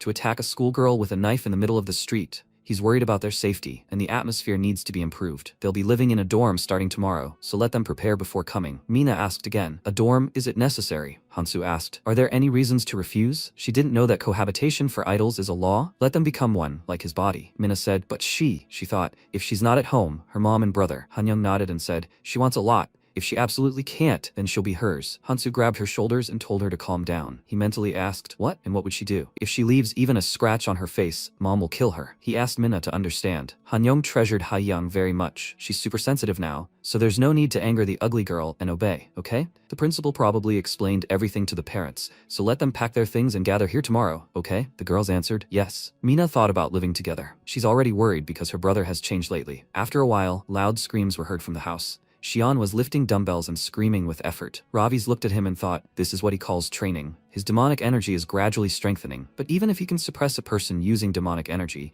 facing a demonic beast in this state will be difficult. Banbei is an idiot. If he wants to use it, he should at least teach him how to control the demon bloodstone. Recently Banbei, he was lying on the bed and saying he needs to write in a letter how to control the demon bloodstone. He wrote a note, his dear friend Ravis. For him, still so weak, he has two gifts. The first, how to control the demon bloodstone. Originally, the demon bloodstone was designed to control the magic of many creatures, but he modified his stone so that it completely transfers the magic contained in his soul to the human body. This power will only be fully revealed when the demon bloodstone is shattered. Banbei cried out joyfully. This will break when he gets a good punch in the eye. He continued writing, and the second gift. He sent that child. Let him forgive him. He loves him. He needs to take care of their friend. Banbei thought, here. Now you just need to give this letter to Ravis. Let him read carefully and be strong. MC didn't read his letter and just tore it to shreds. Currently, Ravis was training and thinking, maybe the method was described in that letter? Suddenly, a cry was heard. Street, Mr. Ravis. Mr. Ravis, trouble. MC looked at her and thought, is she running on two legs? He asked, what else? Street answered, that Hanyunju he asked to know about, and the twins. MC asked, what's up with them? She answered, Mara, that director Hanyunju. She's really Mara. Xion asked again, Mara, who is she? Street screamed. She's the Witch of Greed, one of the 12 Black Barons. It seems Mara Belayax has taken over a human body and is living in this one. MC smirked and said, so that's where she's been hiding. The girl said, Ines, the most beautiful goddess of the demon world. Even her silent lips are beautiful. How can one become so beautiful? Ines replied, to become beautiful, one must first learn to speak the truth, right? The girl said happily, and it's true. Her every word is like the singing of birds. She spoke only the truth, which means she will become more beautiful. The other girl said, she's forcing her daughter to learn the art of insults so that she can be at least a little like Lady Ines. She wants to teach the child that words are a weapon and a sign of dignity. Ines extended her hands towards them and said, that's how. She bestows the blessing of eloquence upon the domain of her ancients. The girl cried out joyfully, thank you, Lady Ines. Mara looked at them with displeasure and said, they are engaging in nonsense. The girl smiled and said, Miss Beliax, she is also beautiful. Mara thanked her and said that she would also give her daughter a blessing. Let her die, wallowing in a bloody mess of desires. The girl clutched her mouth in fear and widened her eyes. Mara thought, she will remember her words. She will not leave this like this. Ines, currently, Street asked, so Mara Beliax felt inferior to Miss Ines? Ravis replied, according to his mother, this has been going on since childhood. Of course, his mother didn't care at all. They say that barely having become one of the 12 Dark Dukes, she was caught stealing the source of demonic souls and fled to this human hell. Xian adjusted his glasses and asked why this witch approached Mina in particular. Maybe she knows that he is Ravis? MC answered, unlikely. If she knew, she wouldn't have left him alone until now. In any case, in his current body, he's no match for her, and her children are probably no slouch. Street said, then we need to strengthen the demon bloodstone quickly. She'll start preparing right away. The first stage of preparation for the witch hunt, cleansing the area. After some time at the store, Juhi said, Minha, if she wants to quit, let her say so now. As soon as she entered there, trouble started. She felt uneasy somehow. Mina smiled and replied, it's okay, Mom. Boss Hansu says the culprit will be caught soon. Apparently, it was a murder without a motive. Juhi said, she's always dreamed of becoming a veterinarian. Mina looked towards where the dog food stood and thought it would take too long to make her dream come true. She wants to get Mom out of that hellish house as soon as possible, on her own. She smiled and said, Mom, chances like this rarely come along, and dreams change. She will become famous and make a ton of money. Juhi said, but if she lives in the dorm, they will hardly see each other. Mina asked her not to worry about her. After the elections, her stepfather will also calm down. Juhi sadly raised her eyebrows and asked Mina to ask her. If she hadn't married again, they wouldn't have to suffer so much. Mina put her hand on her shoulder and told her not to say that. Mom, it was also hard for her to raise her and her brother at such a young age. It's not her fault that Dad died. Besides, that uncle treated them so well before the wedding. Both she and they were all deceived. Juhi said, Mina. She smiled and asked her mom to wait a little. She will try, okay? After a while, loud screams were heard in the amusement park. MC wiped his lips and said, they are weak people. What's so scary about that? Xion said, Minho, does he vomit so deliciously because he is of the demon race? MC screamed, he just ate something stale. Xion told him to wipe his mouth first and then talk. And why did he even go skating? Ravis screamed, nightmare. He thought he would never sit down again. After a while, they approached a building with dark, dried up trees and MC asked, Street, is it really here? She answered, yes, Mr. A. Absolutely. Recently, one of the demons imprisoned in the human world slipped away from observation, but her keen senses helped find him. Ravi's asked what the demon's name was. Street answered, his name is Scream. He has the ability to turn human screams into magical power. He converts cries of horror and suffering into frequencies of the demon world and fuels himself with magic. Therefore, the most effective way to lure him out would be with the help of the one who screams the best. MC asked again, is that so? He looked at Shion and said, finally, he'll be useful too. Shion screamed in fear. Him? He doesn't know fear. He's never screamed in fear in his life. Ravis grabbed Shion and said, they'll go inside and talk. Shion, terrified, asked him to stop. Street said she would guard the entrance. Good luck. They went inside and looked around, and MC asked, why are they afraid of this? It's just decorations. Shion asked again, maybe because of Street's stories? She feels a strange aura. There really is something here. Ravi said, they came to catch this something. Stop panicking. Suddenly the decoration's head flew down and MC screamed loudly in fear. Shion grabbed his hand and screamed in fear. He asked, did he curse just now? He was scared, right? MC ordered him to shut up. He was pretending. He wanted to test the enemy's reaction. So this is the first time in his life he screamed? Shion adjusted his glasses and replied, yes, it seems so. Is this method really the fastest? MC replied, every time there is a reaction to evil in the human world, the magic of the demon bloodstone is released little by little. This means that if you absorb the evil of demons, which is stronger than humans, you can release much more power from the demon bloodstone. Suddenly, the monster's voice rang out. His cry just now was sweet, like bright blood, pure, like a baby's first cry. Shion looked at Scarum in fear and screamed, what is that? Scarum said, his cry is so delicious. Let him scream. Scream louder. Shion asked in fear, Minho, this is the same demon, right? MC grabbed Scarum's hand and told him not to touch it. This is his servant. Scarum asked, who is he? Is he not human? Ravis smirked and invited Scarum to listen to what kind of scream would come out of his mouth. Scarum laughed and asked, does he think a bug like him will survive? He threw MC aside and grabbed Shion, who screamed loudly. Minho. Scarum said, great, that scream. Ravis frowned and clicked his tongue loudly. He thought, now he can only use one hand. He rushed towards Scarum,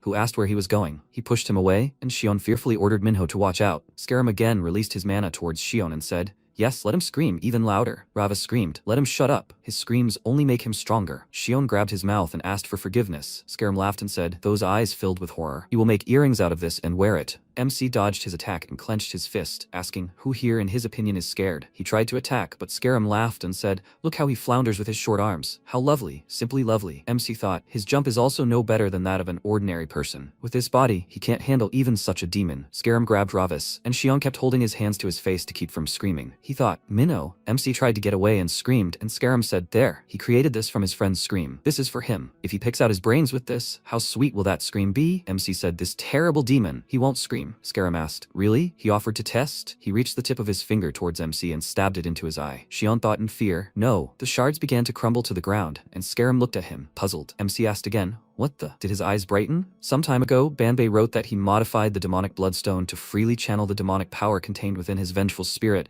into a human body. This power will only be fully revealed after the demonic bloodstone is shattered. Ravis chuckled and thought, Banbei, you idiot, so this is how he hid the release condition? Scarum asked, what's going on? Why can't his claws even gouge out a human eye? MC swung his hand and screamed because he wasn't just any human to him. Scarum narrowed his eyes and MC screamed, Shion, no need to stop, let him scream. Shion responded, but then he'll get even stronger. Ravis ordered him to shut up and scream. Shion clenched his fist and thought, he doesn't know what's going on in his mind, but he can only trust Minho. He took a deep breath and screamed really loudly. Scarum said happily, that sweet sound of screaming. MC thought, thanks to the activation of the demon bloodstone, the seal on his right eye is breaking. Shion continued screaming, and Scarum laughed and said, idiot, he gives him his own strength. This arrogance will be his undoing. MC asked, he slows down when he devours screams, doesn't he? Scarum asked, puzzled. What? Ravis said, now they'll hear his screech. He flew up and attacked Scarum's head. He thought, the shell of the demon bloodstone has broken, and he can clearly feel it. If he continues to absorb the demon's malice, his power will quickly return. A clot of mana hung in the air and disappeared a moment later. MC thought as he had thought, power is accumulating that human medicines cannot compare to. Now that the demon bloodstone has been released, he only needs to absorb malice until he regains his true power. Shion spoke fearfully. That demon, he thought it had absorbed him. Is he okay? Ravi smirked and replied, of course, they'll go devour the next demon. After a while, in the room, Mina said, thank you for seeing me out, Vice Principal. Hanyoung nodded and said, let her unpack. She's not allowed to leave until training starts. Mina timidly replied, yes. Hanyoung slammed the door, and Mina pursed her lips, clenched her fists, and thought, she can do it. She looked up and saw a camera in the corner of the room. Mara stuck her hand into the screen and said, Hansu, Mom is so worried. He hugged her and she said, even if she transfers to that body, he will obey Mom, right? Hansu replied, of course, Mom. Then he begins. After a while, Street turned around and said, that smell of blood, really? She congratulated him on the return of his magical power. Lord of the blood of all living things, Lord Ravis Vindica. Let bloody trails follow him wherever he steps. She, Street, will become his shadow, and follow him to the very edge of darkness. MC told her not to overdo it. He ordered her to tell him the coordinates of the next targets, and she herself was to track down Mara so that he could deal with her as soon as he gained strength. Street replied, yes, this demon feeds on the evil energy emanating from human lungs. Apef's soul. He was standing next to the smoking man and laughing joyfully. He said, more, more. Suddenly, MC grabbed Apef by the head and ordered him to follow him. The monster asked fearfully, what is this? MC quickly slammed Apef to the ground and said, a nightmare. What a disgusting stench. So next, this demon absorbs the energy of drunk people. Asura. Ravis chopped up his opponent's body and said, he also smells something disgusting. Xion said, he didn't think there were so many demons in the human world. By the way, why should demons live off the power of people? MC looked at him and replied, demons who escape to the human world, they lose magical power when they cross the border. Therefore, in order to survive, everyone must find a replacement for it. Otherwise, they will disappear. Xion answered fearfully, I see. So possession by spirits is not just superstition. Ravis asked, the magical power seems to be sufficient. Maybe they should try it? Xion looked in surprise at the mana Ravis released and cried out, Minnow, what is this? MC replied, finally getting it back. His Damruckle. Although it's not a full summon, Xion turned to him and asked if it was safe to send Street alone. Ravis replied, no need to worry. She has very little magic power, so it will be difficult for them to notice her. After a while, she was hanging on a branch in the form of a bat. She opened her eyes and cried out, she's hungry. I could die of hunger like this. She widened her eyes and cried out, it's this. She quickly flew forward and grabbed a maggot. Street cried out, we got it, the creature. She frowned and asked, what is this? She thought, it's definitely a bug imbued with Mara's magic. She needed to tell Lord Ravis immediately. After a while, a car drove out of the parking lot, inside which Hansu was holding Mina by the shoulders and shouting, Mom, he knocked her out. He was good, wasn't he? Mara laughed and said, yes, faster. Hansu ordered Hanyang to go. Go! Minna began to wake up, and at that moment, Street was screaming loudly, holding a worm in her mouth. MC told her to spit out the bug and talk. He didn't understand anything. Street returned to her usual appearance and shouted, Mr. Ravis, let him look at this. MC asked again, what is this? It stinks. Street said, these are definitely Mara's parasites. It seems that when Mara crossed the border, she lost her body and possessed a human. MC said that since parasites appear, it means Mara needs a new body. Mara's demonic soul cannot last long in a human body. Xion asked then, was it really the case that last time she tried to recruit Mina to take her body? Ravis folded his arms and answered discontentedly, it's quite possible. Mara had always been obsessed with everything young and beautiful. He sipped and said, even though she's much older than his mother, the old woman should calm down. Xion asked again, how old is Mom? MC replied, converted to human years, somewhere around 6,375? Xion exclaimed, what? Then how old is he? Ravis frowned and said, exactly how old is he? As a child, his uncle once showed him the human world. Back then, people were building something. He remembered Varkan laughing joyfully and asking, does he see it? It's the temple people are building in his honor. An insignificant demon god like him could only dream of such a thing. Did he understand, nephew? MC responded discontentedly, thinking, what a novelty. Bambi looked at him and said, Lord Varkan, as far as he knows, these people don't worship him, but the god Ra from the heavenly world. Varkan grabbed him by the hair and shouted, what? Why are they worshipping the one he beat up? Bambi asked, how should he know? Varkan shouted, anyway, he won, so it's his. He laughed joyfully and hugged the boys. Currently, Xion said, they say the pyramids were built 4,000 years ago. This exceeds all expectations. Street asked, what to do? Lord Ravis's younger sister might be eaten by Mara. MC nodded to her and thought, Minza will be eaten. After some time, at an abandoned construction site, Mara said, a moonless night. This is the night when she was born. The sky that shows nothing. Hansu asked, Mom, is this here? Mara climbed the stairs with Hanyang's help and answered, yes, the demon world and the human world. And a crevice hidden from the eyes of the heavenly world. She widened her eyes in surprise and asked, what is this? She saw many bodies lying on the floor with flowers stuck into them in front of her. Bauer looked in their direction and asked with displeasure, what are they doing here? What are they anyway? Mara asked again. She is Mara Beliax, and this is the body she chose. Bauer widened his eyes in surprise and cried out, what, Mara? He grinned and said, she used to occupy the Black Throne, and now she's a fugitive, unable to even summon a normal monster. This place is his now, so let her get out. Hansu approached the corpse and asked, who are these idiots? Bauer ordered him to be careful and not to step on the flowers. Mara exhaled and said, yes, she is nothing now. She barely has enough strength even to maintain a human body. That's why she prepared herself too. Her children. Who will protect her? Bauer asked. A cross between a human and a demon? A parent who can't protect their children is a pitiful sight. Mara asked, what does it matter to him? She gave them life, so they should do their duty. She ordered him to take these stinking weeds and get out of here. Bauer got angry and asked, weeds, his sacred flowers. He rushed to the attack and asked, why doesn't anyone understand this? Hansu kicked him in the chin and said, what is he doing? Mara laughed lightly and said, he's doing well. Her son. Some time ago, Mara said how sorry she was, her source of demonic souls. How hard she stole it. She stuffed a bottle of liquid into the children's mouths and ordered them to swallow. The source of demonic souls is water from the valley of Zarnakim, the deepest place in the demon world. It is a place filled with the tears of the god who created this world. This water can be called a source of magical power. It is the only holy water that can quench her greed. Gamadare Vindika. He has appropriated the source of demonic souls, although it does not belong to him. Vile idiot. It's a pity, of course, but nothing can be done. Let them drink this and protect her until she finds Sir Kale hidden in the human world. After a while, Street and the guys ran through the forest, and Shion asked, "Is she sure they went here?" Street replied, "The strong stench of Mara is getting closer." "Here."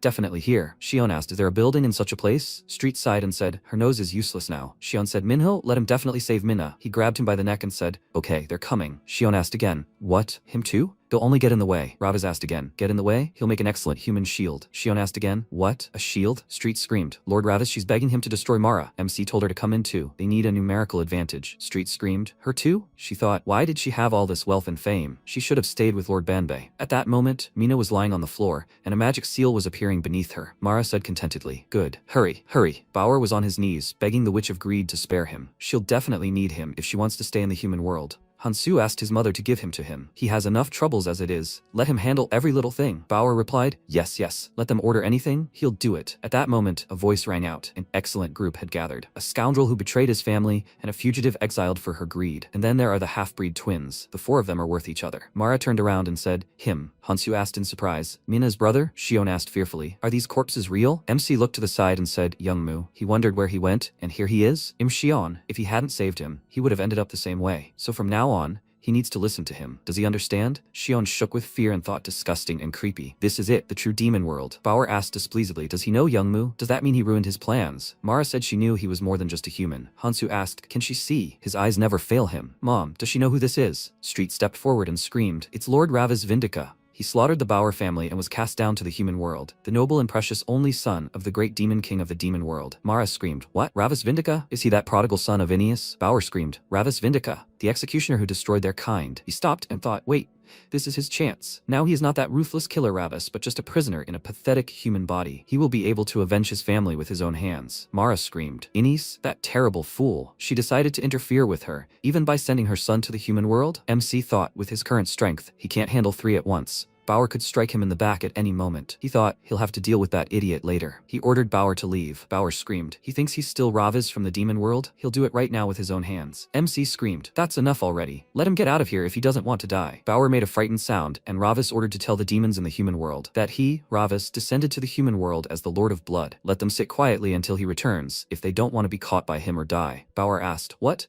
He can use magic in a human body? How?" He started to run away and screamed, "Damn it." MC said, "Old woman, to become younger, you need to endure hellish pain. You can't just go and steal other people's bodies." Mara asked again with displeasure, "Old woman? He's a little idiot. How dare he?" She started coughing up blood, and Hansu said, "Mom, she shouldn't overexert herself." She wiped the blood from her lips and said, "Yes, but she's still curious. The child Ines cherished so much. What will her face be like when her children tear him apart?" Ravi smirked and replied, he was also curious. What kind of face will she make when she finds out that her children died at the hands of the son of the one she envied her entire life? Mara said, "Hansu, Hanyong, which of them will be the first to bring Mom the tongue of this insolent idiot?" Hansu created a mace using his chains and replied, "Of course he does, Mom. Let her wait a little." Hanyong took out her sword and directed her mana at it. Hansu ordered his sister to stay back. His Venoblade is enough to shut this idiot's mouth. He swung it and tried to attack, but MC quickly dodged the attack. Hanyong swung her sword and ordered her brother to stay back. Hansu angrily ordered her to get lost. She was in the way. Hanyong also angrily told him to shut up and better watch her back. MC thought they had no coordination. He would take advantage of this. He said that before killing him,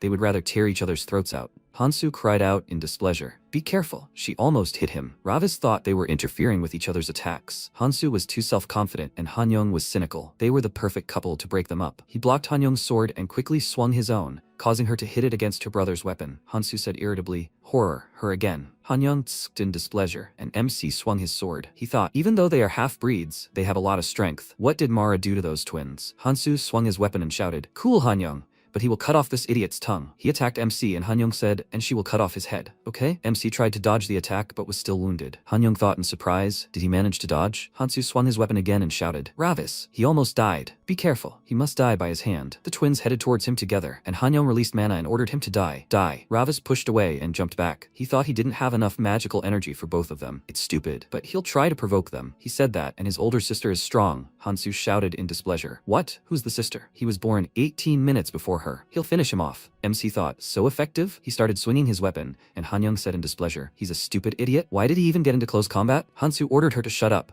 "They'll bring this idiot's corpse to his mom first." MC thought, okay. The attacks became more furious, but he too was already within the radius of his attack. Ravi swung his sword right over Hansu's head. At that moment, Street tried to attack Mara and screamed, Lady Mara of the 12 Black Thrones, whom she once respected so much. She couldn't control her greed and became such a scary creature. What a disappointment. Mara screamed in displeasure. Who did she call scary? Pathetic fool. Street closed her eyes and thought, now, Lord Xion. He clenched his fists and ran forward. He began to press on the dome that covered Minna. He screamed and thought, how hot? No, is it cold? He closed his eyes and screamed, Minna, please, let her open her eyes. Street fought Mara and screamed loudly. She thought, she will try to delay her, Lord Xion. Let him save Minna. Xion was pushed away from the dome and screamed. He looked at his red palms and began to breathe loudly. He clenched his fist and thought, he's just a human, and he can't do anything, and yet, he can't give up. Xion swung his fist and shouted, Minha, they will definitely save her. He punched the dome, and at that moment, Mara hit Street with her tentacles. She asked, maybe she should stop playing with this pathetic demon game? Street frowned and thought, even with a rotting body, she was capable of such attacks. After all, she was one of the 12 Black Thrones. Mara swung her tentacle and shouted, what? She thought that because she was like this, she could be dealt with so easily? Street flew into the wall and screamed. It hurt. Mara ordered her to watch carefully. What end awaits this worm? Street screamed in fear. No, Master Xion, let him run. He looked questioningly to the side, after which he was pressed to the floor by the viscous liquid. He screamed loudly, and Mara told him to wait. She was using him as a source of energy with him. Xion tried to get up and thought his body wasn't obeying him. Mara extended her hand towards Minha, and releasing mana, said she had wasted too much time because of them. She created a few more seals and screamed loudly. She swears by the blade that cuts through souls, the moon of the vow. She rejects this rotting flesh. Let the flames of greed burn the veins and open the way. Tear apart the gates of the heart and turn life upside down. Let the darkness listen to her. Her vow is fulfilled. Minha's eyes lit up purple,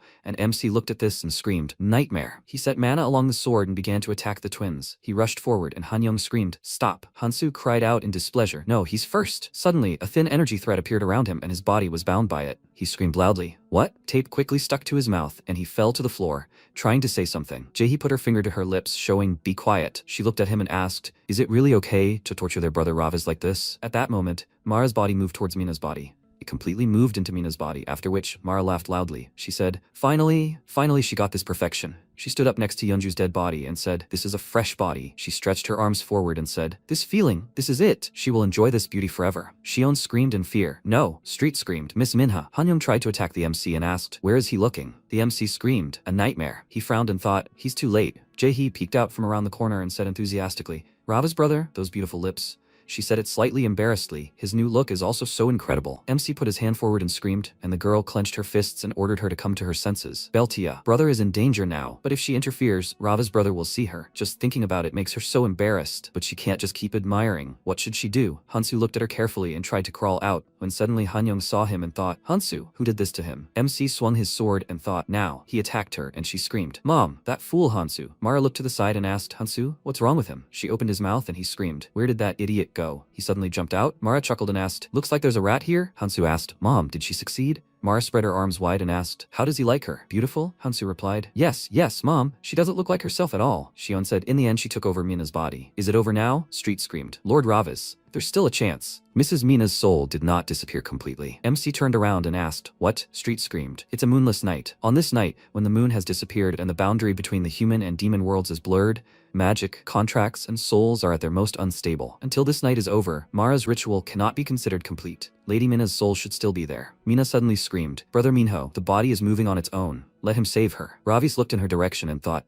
is this Mina's soul? Mara started laughing and said, how funny. How much does she look like the real Minha? MC got angry and thought, does she dare to mock him? Mara said, Hanyong, Hansu, she is so tired. She suggested killing them all. Hansu screamed, yes, Mom. Now they will definitely kill him, and they will quickly find and finish off that rat too. MC started fighting them off and thought, so that he could not cope with some pathetic half-breeds and endure such humiliation. Mara asked, have they been waiting for her? Now, maybe she will eat something tasty and gain strength? Street frowned in displeasure, and Mara licked her lips and said, well, who should she start the meal with? Xion looked at her in fear, and Mara noticed a round thing on the floor. She looked at it questioningly, when suddenly a small figure of MC appeared from there and bright mana appeared. Mara screamed in fear, what is that? MC turned around and thought, this can't be. Mara cursed and covered her face, unable to stand the stench, and then someone quickly ran to Street and removed the spikes that had chained her to the wall. Street screamed loudly in pain. Then the girl put a special weapon on her hands and ran to Xion, telling her to use it. Seeing her face, Street was very surprised. It was Jaehi. She helped Xion free himself and gave him the weapon, asking him to help these Ravis. He was terrified when he saw her, stepped back and looked at the gun in confusion. Street looked at her hands and asked, isn't this a weapon created by the power of the demon world? But how did Jaehi get it? Xion was also confused. He took the gun and wondered why she gave it to him. The gun was filled with demonic energy. It suddenly covered his entire body and he screamed in pain, feeling that something was wrong. His heart was pounding, his mind was going haywire, and he was suffocating. Mara, meanwhile, looked at the bomb and exclaimed, "Where did that even come from? What were they planning?" Suddenly, Street jumped out of the smoke at her, but she reacted quickly and parried her blow, asking, "Did she manage to put toys on her hands? Does she think that will change anything?" She exclaimed that it was not a toy, and Mara let out a laugh, saying that the outcome was obvious. She was just an abandoned, lesser monster. Street shouted back that it was not the person who abandoned themselves for greed who should say such things to her. She cut off her tentacle, and Mara, stretching her hand to the side, asked with a smirk, so it was not just a toy, but if she just gobbled everything up, it wouldn't matter anymore. She sharply waved her hand, releasing the tentacle, and Street barely managed to dodge. She struck, but the tentacles became harder. She couldn't cut them, which meant Mara had begun to adapt to the body, and the longer this went on, the worse it would be for them. Mara waved her hands, saying that she wondered what a quivering, fresh monster would taste like. And then Street noticed something. The umbilical cord connected to Yeonju. She turned to the dome and thought that Mina was an ordinary person. She couldn't accept Mara's essence right away. Because of this, she got distracted. Mara threw her away, and she hit the wall and thought that she needed to cut the umbilical cord connecting her to Yeonju's body. If only she could destroy that magic circle. Xion, meanwhile, began to come to his senses. His breathing evened out, and he glanced at the gun, wondering what he should do with this. He turned his gaze to the dome, noticed the umbilical cord, and immediately turned his gaze to Mara, thinking, Yeonju's body is connected to the tentacles? In that case, she hasn't fully transferred to Minha yet. The magic circle is needed until the transfer is complete to protect the original body. There's still a chance. He needs to destroy the magic circle. And then his eyes changed shape. He began to see the very structure of the magic circle and realized that it was just geometry. He automatically turned on the control panel and began to act. Geometry is shapes, and shapes can be translated into formulas. Ultimately, a magic circle is simply a structure calculated by numbers. This circle maintains the connection between Yeonju's body and Mina's. He just needs to solve the circle's equation and find a vulnerability. He wrote down the equation and quickly tapped the panel. Analysis of the barrier formula, a cubic polynomial in the center, the mana flow in the form of an S-shaped curve. The core of the seal is hidden at the extremum, which means he needs to differentiate. Noticing what he was doing, Street thought, is this a magic formula? Is Xion hacking the magic circle now? Thanks to Junjaehe's weapon, Xion was also able to analyze magic. Mara hit her with a tentacle and told her to come here. She gritted her teeth, holding it in,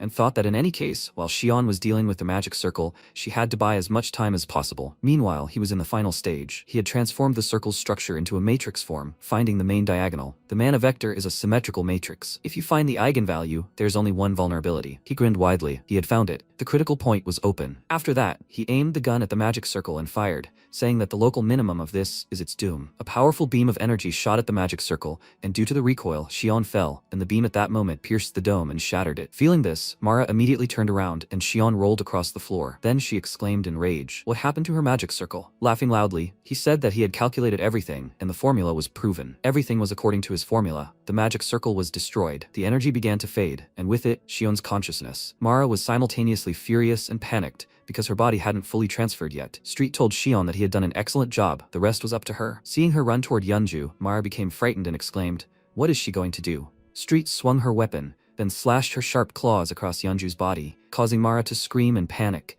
asking what the hell she was doing. She immediately struck her with her tentacles, throwing her into the wall, then rushed to Yeonju and said that she couldn't let them ruin everything now. She clutched the wound and panicked, exclaiming that this was her precious body. She wouldn't lose a single piece of flesh. Street tried to get up and said that greed grows like a tree, but eventually breaks, unable to bear its own weight, and all sorts of dirt will definitely stick to this fragment. Mara, in a rage, called her an insect and asked what nonsense she was talking about. She would gnaw her to the bone. Street smirked and said that now both they and her greed would burn away and disappear. She looked at Lord Ravaz and asked, "She's right, right?" Right now, he was standing behind Mara, holding her children. Hansu apologized to his mother. That idiot absorbed the red smoke and suddenly became stronger. Mara was scared and thought that this couldn't be true. She remembered that bomb and wondered if that smoke was the catalyst. Jae-hee, meanwhile, hiding behind a pillar, smiled and thought that it was good that she took the blood from Ravaz's body. She was going to keep it forever, but she had no choice. Banbei said that since his new body had a special demon bloodstone embedded in it, if he absorbed the blood from his original body, he could regain some of his original power. So let him accept her gift too, and rage like before. MC grew a single horn and said that it had been a long time since he felt such lightness. Mara cursed, calling her children useless nothings. There are two of them, and they can't handle one? She released the umbilical cords, connected to her children's bodies, and imbued them with power. They immediately broke free from Ravaz's hands, after which Hansu threw a chain at him and thanked his mother. Now he will definitely kill him. Hanyong swung her swords and pounced on him, after which they struck simultaneously. but he was able to block them with ease. Mara also attacked. She released tentacles and asked why he, an idiot who calls himself the prince of the demon world, risked his life for some person. She is not even his real sister. He parried the blow and told her with a smile that it was because the cake was delicious. She didn't understand what he was talking about, and he said that the cake his sister fed him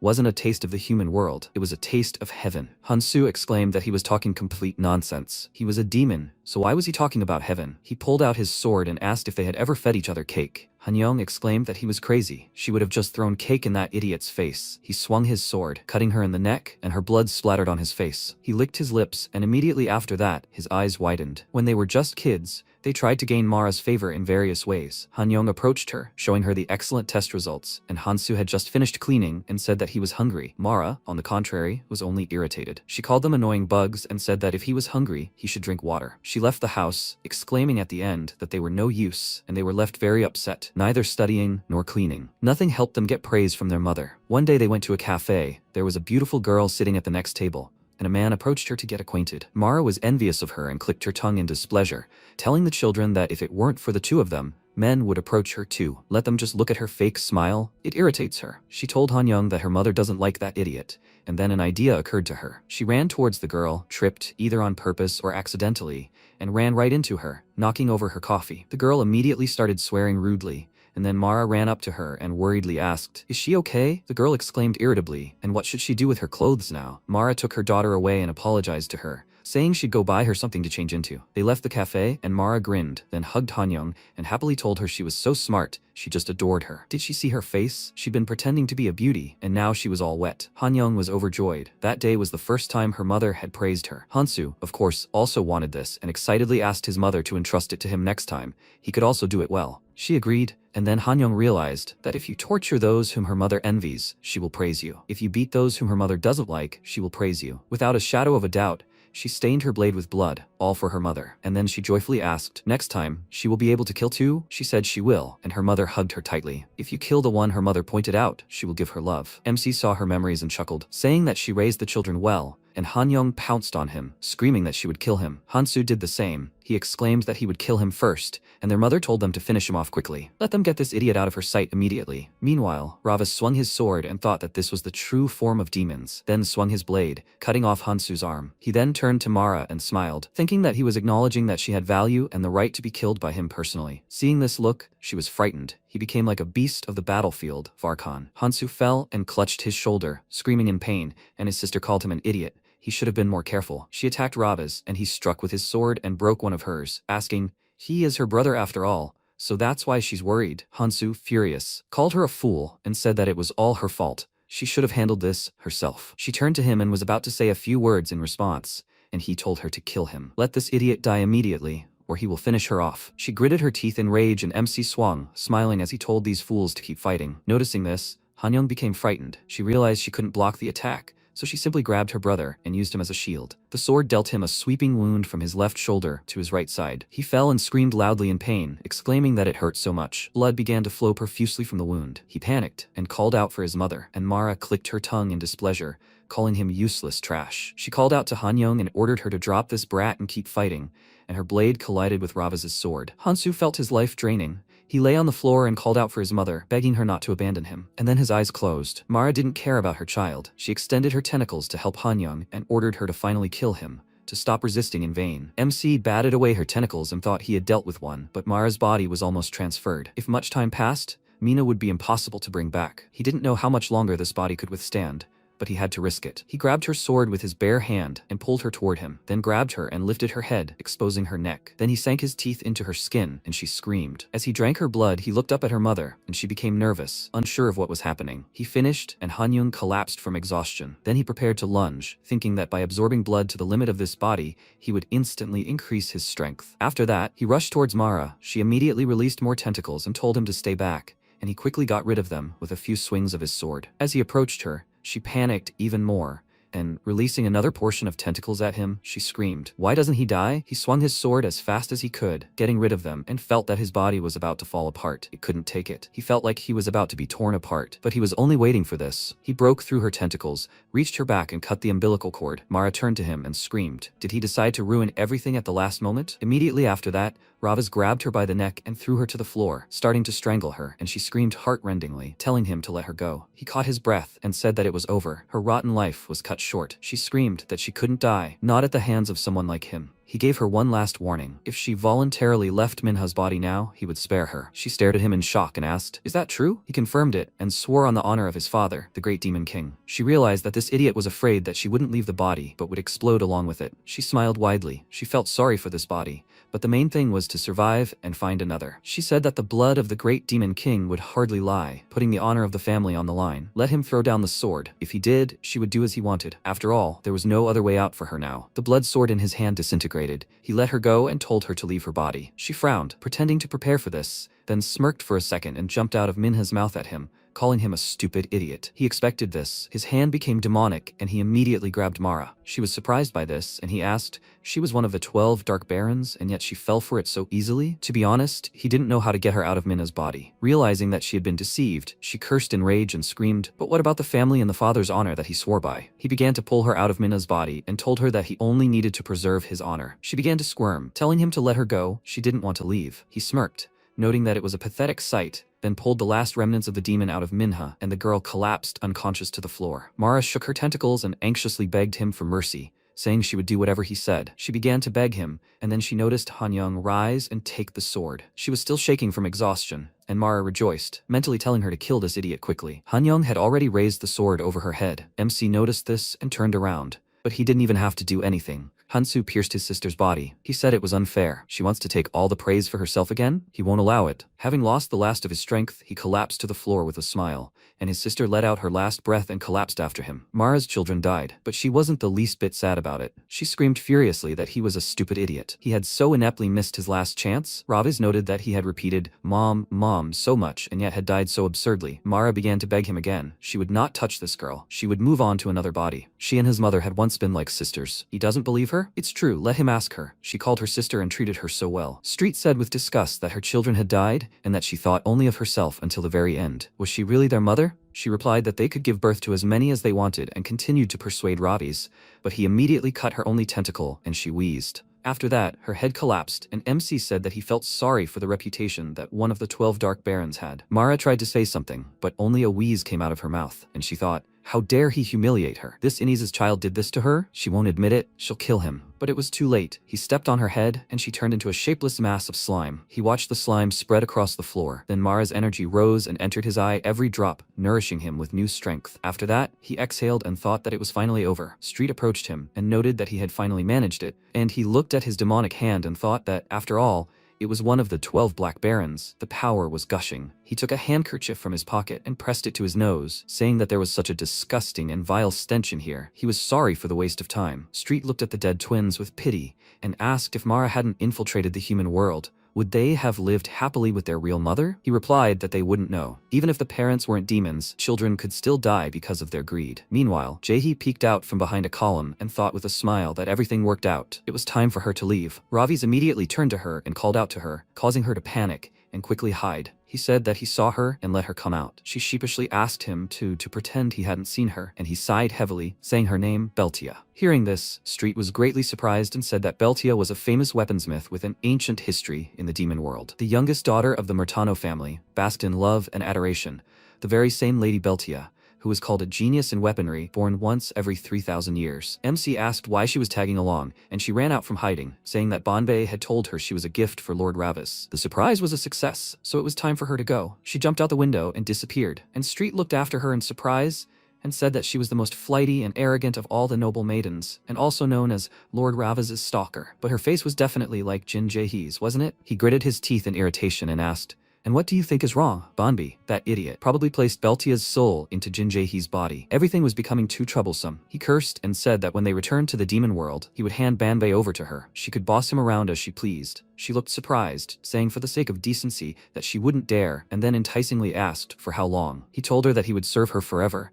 Meanwhile, Varkan was delightedly telling his sister about what had happened. He told her that he was so surprised. He just went and drank her blood like that. His nephew is all like him. She remarked that it was so cruel and asked what Raviz did next. He told her that using the power he absorbed, he cut off her tentacles, trampled her head, and basically everything like that. He closed his eyes and waved his hands, saying that it was so cruel, he couldn't tell anymore. She smiled and said that she felt so sorry for poor Mara, and he said that if she was happy, then she should react normally and not just twitch the corner of her lips. She said irritably that she was not happy. Let him stop using Ravis in his games. They executed Mara, who escaped to the human world. That was quite enough. Because of her good-for-nothing son in the human world, she cannot live a day in peace. He noted that the tea they were drinking was sent by the Reuter family. He heard that it was a rare delicacy, and until now she drank it calmly. She took another sip and told him that one had nothing to do with the other, and he said that he was just joking. Now that Ravis can use his true power, she has nothing to worry about. Let her relax and finish her tea. She turned a suspicious gaze on him and asked, he, Bonbei and Gamudere, what were the three of them planning? He immediately became agitated and swore to her that the great demon king knew nothing,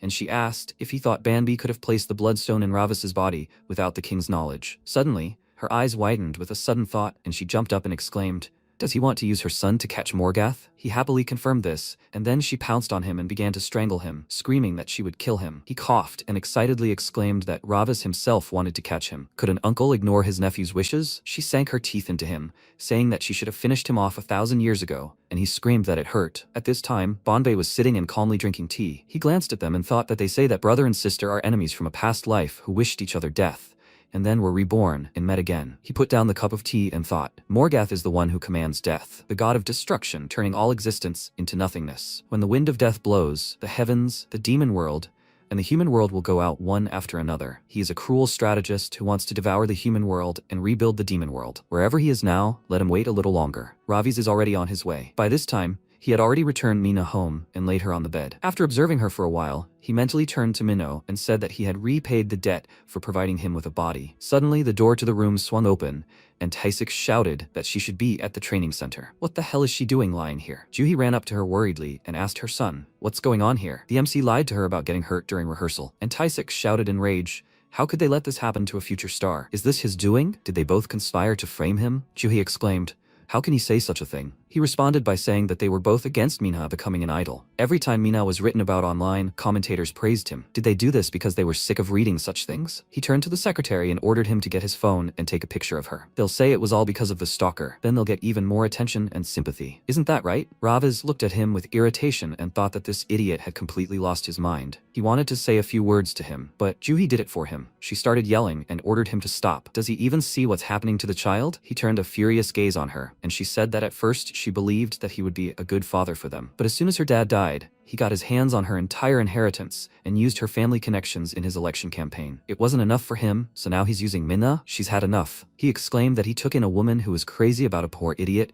ran away from home, and had children. Doesn't she remember how her father begged him to take care of them and promised eternal gratitude? She drove her ex-husband crazy, and now she's taking on him? They are all ungrateful brats. Watching him, MC thought that every word that came out of his mouth stunk. Can this creature really be called a human? His patience was running out. It's a shame that the human world has a ban on murder, but a few broken bones wouldn't hurt. And then suddenly, Juhi called him scum and ordered him to shut his mouth. Ravis looked at her in surprise, and Taisik exclaimed in rage, what did she just say? She said that she endured only for the sake of the children, did not want to traumatize them again. She could not let them lose their father a second time. A hypocrite like him aims for mayor? This is simply ridiculous. He hissed through clenched teeth that this fool has completely lost her mind, and she declared that she is no longer a puppet in his hands. From now on, she will be the hand that closes around his throat. MC calmed down. He considered her only a weak person, but now she reminds him so much of his mother. Taisik was very angry, but he could not do anything, and so he only screamed loudly. Meanwhile, at the US military facility, Fort Valcher, in the Middle East, the demon killed everyone at the base, leaving only one soldier, and was now examining the control panel. He asked, where should I press here? There are too many buttons. The soldier, his voice filled with alarm, asked him not to touch the launch button. If the missiles were launched, thousands of innocent people would die. The demon's hand hovered over the red button. He considered for a moment, then pressed it and asked, isn't that what missiles were made for? Immediately after, a red warning flashed on the main screen. Attention, missile strike protocol initiated. The soldier panicked, exclaiming,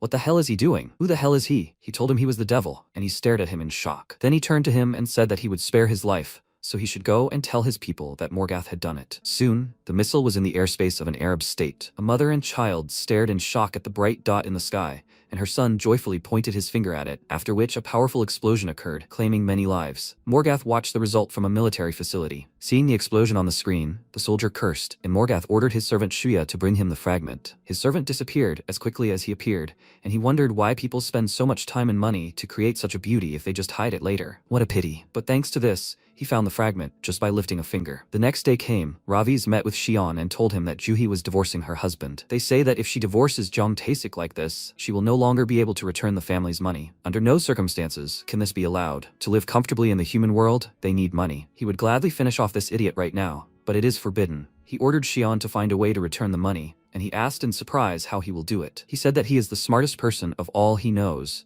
and he noted that he does not know any other people besides his family and himself. MC said that he shouldn't underestimate himself. He created the app that monitors all the traffic of that thing. Xion immediately shut his mouth and asked, "Is he crazy? You can't talk about such things here." He waved him off, telling him to take his hand away. How dare he touch him? By the way, how much longer do they have to choke on this swill? It's time for them to leave, but first, they will deal with this girl. He looked at the pink bear that had been wandering near the cafe all this time and told Beltia to return to the demon world. She pretended it wasn't her and ran to hand out leaflets, and Xion said that it seemed like she didn't hear him at all. He told him that she doesn't talk to him face to face. He asked, "She's a genius blacksmith, right? What is his connection with her anyway?" When Beltia was still in her mother's womb, the great demon king gave her father an unquenchable flame. She was born in a forge and consigned to the fire before she could even open her eyes. Her father raised his hands, telling her to burn in the flames bestowed by the great king, that these flames would show her the path she must follow. The fire consumed her flesh. The whole world seemed crimson. She felt very hot. When she grew up, they came to the king, and her father said that the promised creation was finally complete. This is the Maw of Cositus, which absorbs the false oaths of traitors, turning them into punishment of icy shards. It is a work of art in which pain is elevated to the absolute, a masterpiece created by the genius of the Murtano family. The king told him that his youngest daughter's boasting would not be egregious, even if it sheltered the entire demon realm. Looking at this work, he understands that this is well-deserved. The Maw of Cositus will become a masterpiece that will forever go down in the history of the demon world. The skill of the young talent can truly be called the greatest. After this, he sighed heavily and said that he envied him, because he was raising such a genius as Beltia, while his son brought him nothing but headaches. The count said that his majesty's words weighed heavily on his heart as well. Gamadair told him not to pay attention to it. It was just an old man grumbling. He gratefully accepted his gift, and from now on, the future of the demon world's weaponry would be in the hands of the Murtano family. Afterwards, they left, and the count asked his daughter if she had heard. The great demon king had praised her creation highly. She was their family's greatest masterpiece. Then, Ravis's indignant voice was heard from ahead. He told his mother to let him go, and she exclaimed that she had told him to train his self-control. If the one destined to be the next demon king only turns the noble lands into seas of blood, what will happen next? Does he want to exterminate every demon in the kingdom? The royal seat is only for forgiveness and generosity. He exclaimed, "What forgiveness and generosity? Such things only humiliate the honor of the great demon king. The demon king should know no mercy." Ines squeezed him tighter and exclaimed that she should give him to his merciless uncle. Begging for forgiveness would give him nothing. He growled in displeasure, saying he hated Uncle Varkan. That's when Beltia first met Prince Raviz. Years passed. Her father called her a masterpiece, and the flames inspired her to become an alchemist. She spent 300 years in the forge, manipulating fire, creating weapons,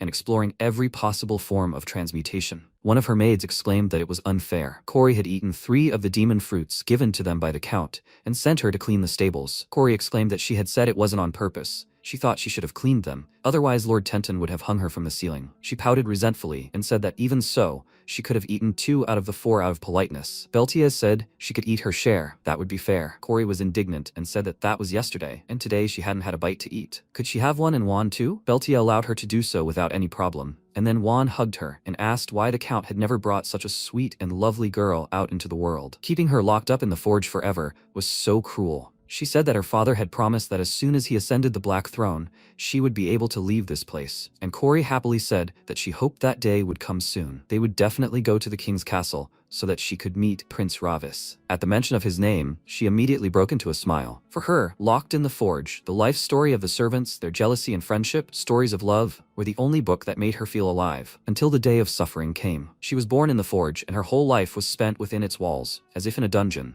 As time passed, and as she learned the secrets of the demon world's alchemy, her magical power grew, but she gradually began to lose control of it. One day, while she was working on a new weapon, magic took over her body, and she screamed loudly, her flames beginning to scorch her. Her maids immediately rushed toward her in concern, and she waved her hand at them, warning them not to come closer. She accidentally fired a blast of flame at them, and their loud screams were heard. The flames instantly engulfed them, leaving only bones, and when Beltia realized what she had done, she burst into tears. Time flowed like molten metal, only intensifying the heat. Her flames, blazing ever more furiously, melted them completely. She fell to her knees before their remains and screamed loudly. From that day on, demons deprived of magical power did not dare even approach her forge. One day, the Count visited her and told her that she had now become the embodiment of flame. Then she said that she could no longer stay here, she wanted to leave. He immediately became angry and exclaimed, "What is she talking about? She must not leave here under any circumstances. What if someone kidnapped her? What would happen to their clan then? Their clan had finally taken its place among the 12 Black Barons. Or does she want innocent demons like Kori and Juan to die again?" At the mention of them, she shuddered and told him that it was not so. She would not leave here, no matter what. The Count smiled, satisfied with her reaction. In that moment, Beltia was completely alone. Decades had passed since then, and the scrolls with orders left at the forge's threshold became her only connection with the living world. Her memories became like a pile of scrap metal, and the evidence of her existence turned to ash. And when the very meaning of her life began to fade, something happened. One rainy night, Raviz and Bombay snuck into the forge. His friend was unhappy as always and cursed, asking why he even followed him. Because of him, he was completely wet. MC told him to stop whining. He, the future great demon king, needs a worthy weapon, but his father is still stubborn, saying that it is too early for him. What should he do? They say that you just have to voice your wish here, and the local alchemist will fulfill it exactly. He has to try it. Banbei asked what weapon he wants. He answered that he wants the most flawless sword in the whole world, so he should look for it quickly. What is the name of this alchemist? They both walked through the forge, completely oblivious to Beltia, who is now looking at them in bewilderment. And Banbei said that he only knows from rumors, so he is not sure. I think his name is Beltia. Ever since this genius appeared in the Murtano family, famous for their torture instruments, they have occupied one of the 12 black thrones, so he is definitely not an easy alchemist. They are now supplying weapons to all the inhabitants of the Demon Lord's castle. He decided to joke about Ravas and said that he was an exception, and he irritably ordered him to shut up. And what is all this worth? He wants to see him quickly. He is interested in what he is like. He looked around and asked where he was even hanging out. The heat here is unbearable. Meanwhile, Beltia stood and was silent. She looked closely at the young man and thought, is this Prince Ravas? Are they really looking for her? She is, after all, a genius alchemist from the Murtano family. She nervously and embarrassedly pursed her lips, mentally asking them to look here. That very alchemist is right in front of them. And then MC finally noticed her and asked, who the hell is she? How long has she been standing here? Has she seen a genius alchemist here? She was shocked that Prince Ravas himself addressed her, and Bonbei got worried and told Ravas to leave here. If they were found out, it would be the end for them. He asked, he says that they can't be found out and he calls him by name? Is he even thinking with his head? It's too late. Beltia shyly told them her name and said that she is the very alchemist. Bonbei was surprised and exclaimed, such a small thing and already an alchemist? It can't be. According to rumors, he should look like a terrible monster. They said that ordinary demons burn alive from one look from him. She was surprised that they were spreading such rumors, and MC came closer to her and said that it turned out that she's just a small girl. That's why you can't trust rumors. If she really is Beltia, can she make them a sword? She stared at him in surprise, and a brilliant chain of thoughts flashed through her head. Small means cute, and cute means beloved. In that case, he just called her cutie. To keep from letting out an enthusiastic cry, she immediately covered her mouth, and then embarrassedly said that she could make him a sword. He was very happy and asked what she needed for this, and she answered him that since the materials would have to be melted in the flame, she needed his soul. This seemed doubtful to him, and he asked if he needed to burn his soul. He didn't want the sword that much. She said that he just had to open up to her, and she would see everything. His soul, his mana, his path. He asked how she was going to see it, and she told him that she would simply continue to watch. For the sake of Raviz, who looked at her with warmth for the first time in his life, she vowed to use all her knowledge to create the sword. From that day on, in order to watch him, she plucked up her courage and left the walls of the forge. She overcame her fear, all for him. She began observing his every training session, and finally she saw it, that jawline, the hollows above his collarbones that you could drown in. She saw it, and that's why she was completely delighted. She had been watching Raviz for a long time. He had suspicions that someone was following him, but he did nothing to stop it. Beltia devoted all her time to creating a sword worthy of his soul, and after a long time, she finally created the perfect weapon. A sword capable of merging with Raviz's soul, Damrakal. She finally created a weapon exclusively for him, a sword into which she put all her knowledge. But a new problem arose. She finished the sword, but how could she give it to Raviz now? She was so ashamed. What if he didn't like it and hated her? What should she do then? Suddenly, the door to the forge swung open loudly. MC called out to her with displeasure and told her to give him his sword. How much time had passed? How much longer would she just watch? 100 years had already passed. She was very scared by his unexpected arrival and thought, what if the sword disappoints him? What if he says that this piece of iron can't even cut out a monster's tongue? What if he gets angry? What will happen to her then? He calmed down, took a deep breath, and extended his hand to her, saying that he was leaving tomorrow to purge the Zyoganon traitors, so he came to ask her to give him the sword today. She looked at him in surprise and thought, did he say he came to ask her? Does that mean he's begging her? Realizing how desperately he wanted this sword, she was delighted, after which she took Damrakal from the table and put it in his hands, and then happily ran away and hid. He was very happy that the sword was finally ready, and while he was looking at it, she cowered in fear, hiding under the table, and thought that she had finally given it to him. As she thought, he was silent, which meant that she was finished. She was so afraid, what if he scolded her? But contrary to her expectations, he said that this sword was terribly good. The balance of the blade was simply perfect. It accepts his magic as its own. Tomorrow, with this sword, he will wipe everyone out. What did she call it? She was slightly confused and answered him that it was the Lord of the Bloody Dead, Damrakal. He admiringly remarked that it sounded wonderful and waved her goodbye, saying that he would never forget what she had done for him, and then left. She looked after him in surprise and thought, he will never forget her? Does that mean he said he will always look only at her? This brought her complete delight. Then she felt it for the first time. She thought how good it was to burn in flames immediately after birth. She wished with all her heart that her path, born in fire, belonged only to him. Then she swore that she, too, would always look only at him, that they would be together for eternity. But she must not touch him. She did not want to hurt him with her flames at all, because she could not let him burn and disappear. Shion was told this story. Now he understood what happened, and Ravi said that in some places, of course the story is only approximate, but overall the gist is true. But why doesn't he look at her? He answered him that Jaehee's face gives him PTSD, and Beltia meanwhile was delighted that she was so close to Ravis. She holds on only because it's not her face, but she is still so ashamed. MC told his servant that he wanted to ask her something, so he should hurry up. He turned to Beltia and said that he was curious about something. It seems that after that shot, something is wrong with his body. He was so excited, as if he was almost crazy, and he is not that kind of person at all. Since then, his heart sometimes pounds like crazy, his vision goes blurry, he breaks out in a cold sweat, it is hard to breathe, and anxiety rolls over him. Her face immediately became serious, and she said that she knows what it is. He looked up at her in surprise and exclaimed, was he really under the influence of magical power? She told him it was just a panic attack. He looked at her in shock and tired, not understanding if she was serious. And she said that he definitely had panic attacks. The symptoms were identical, and he also had a split personality. He got upset and asked, isn't this a side effect of synchronizing with demonic power due to the fact that his body is compatible with the weapons of the demon world? She asked, what kind of nonsense is he talking about? It's a panic attack, so let him go to the doctor. They will prescribe him pills and everything will pass. Because of her words, he became very upset, and Ravi's mockingly noted that he is a master of both low self-esteem and megalomania at the same time. Is it because of a split personality? He said that he is too cruel. After all, he had hope. Beltia said that all souls in the world have unique energy. This energy is different for celestials, humans, and demons. If the body that contains this energy disappears, then the soul disappears with it. Shion asked, is this all she sees? She confirmed it. She sees the soul of the one who orders the weapon. She determines what energy the soul she sees needs and creates a perfectly suitable weapon for it. But she only complements the soul's energy. She cannot change or create it anew. That's why it is so important to accurately understand the customer's soul. He asked, so his joy at receiving the gun was because the weapon suited his alternate personality. She confirmed it. The energy of the alternate personality he didn't even know he had burst forth, and she simply made a gun that suited it perfectly. He hung his head dejectedly and said that he never imagined such a personality was hidden within him. MC noted that she was surprisingly talkative today, which immediately made her blush and put the bear head back on, exclaiming that she had had enough. She only lasted this long because she wasn't in her real body. They'd been together for too long, so she had to go. He asked discontentedly, where was she going? She was annoying him,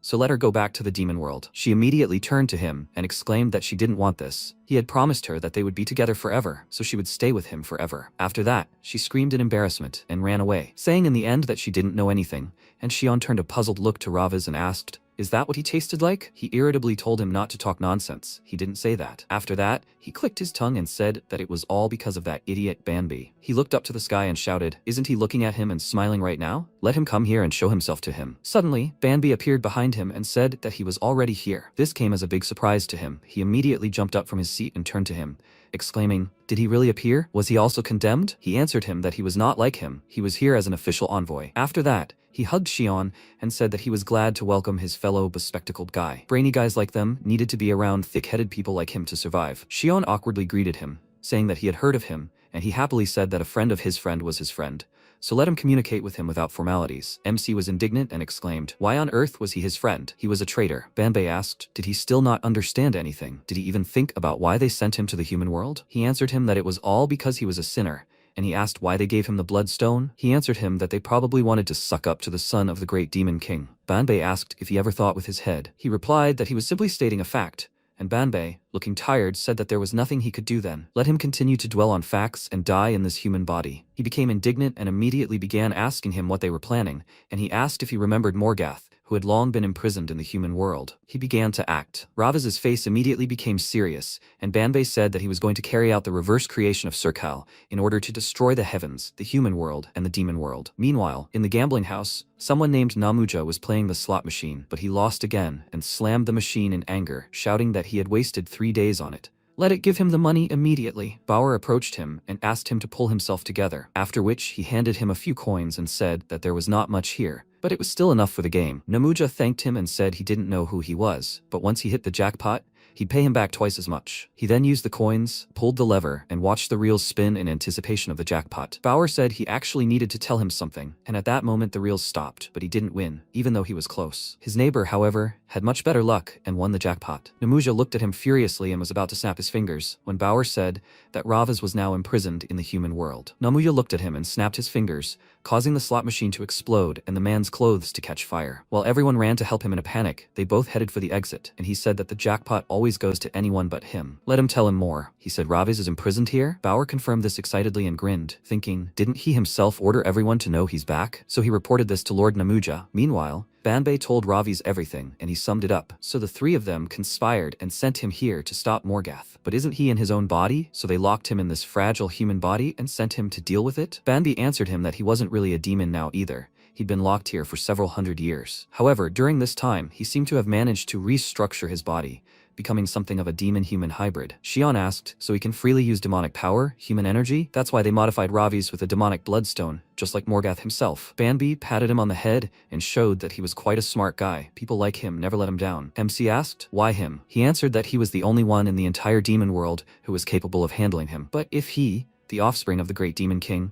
were to go to the human world through official means, it would give the heavens the perfect excuse to start a war. That's why they resorted to trickery, imprisoning him in a human body. This lets heaven know that they have nothing to do with it. He asked discontentedly, why didn't he tell him about this right away? He asked in response, if he had told him about this in advance, would he have descended in a human body? He would have been hysterical that he was not going anywhere. MC nervously clenched his teeth and remained silent, because he was right, and asked, so he wants him, as a modified prisoner, to stop Morgath, save the human world, and prevent a war between heaven and the demon world? If an army of demons descends into the human world, heaven will consider it an attack and will also descend, so there will be no reinforcements? Banbei noted that he has become smarter since he understands such complex things. Even though he is the first person they tested the demon bloodstone on, they did everything clearly better than Morgath, so he should not worry. He asked discontentedly, and he is supposed to believe it? Banbei asked, what is wrong with him? He is his friend, Banbei. He threw his arm over Xion's shoulder and said that besides, he had already absorbed Mara's power and he had a friend to help. He pointed out that he hadn't actually said he would help, and Raviz angrily asked, did his father abandon him? Did his uncle say he was tired of him, and he betrayed him and decided to become the demon king himself? He jumped up from his chair and exclaimed,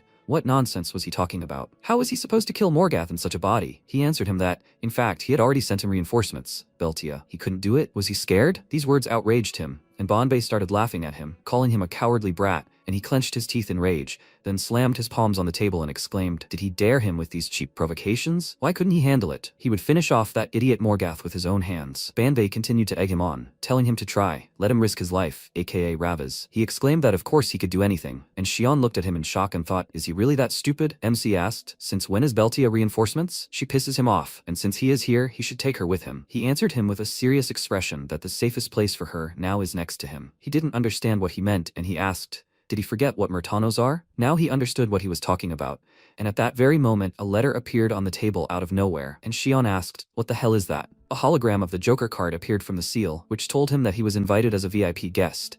The inviter was Lord Namuja. Raviz asked, didn't that idiot escape from prison? Banbei was surprised that the fugitive decided to show up on his own, told him to deal with it himself, and he was leaving, since the messenger's time was limited. He patted Xion on the shoulder and suggested that he press the seal, and he reached his finger towards it, asking, is this what he's talking about? Seeing this, MC rushed to him in a panic, telling him not to press it. But it was too late. As soon as his finger touched the seal, they were both sucked into this letter with their terrified screams, and Banbei wished them good luck as a parting gift. They found themselves in a casino. Raviz exclaimed in displeasure that he had told him not to touch anything. His head was already splitting because of Jong Tasik, and now they were in some kind of hole. Xion looked around and asked, if they win money here, Will they be able to take it to the real world? He asked displeasedly. Does he have a split personality again? What money, anyway? Their lives are at stake here, so he should pull himself together and stay close. Just one chip could cost him his head. His words scared Xion and pressed closer to him, and he began to warily glance around the room. Meanwhile, Street, in the form of a rat, was hiding in the ventilation with a phone with the camera turned on,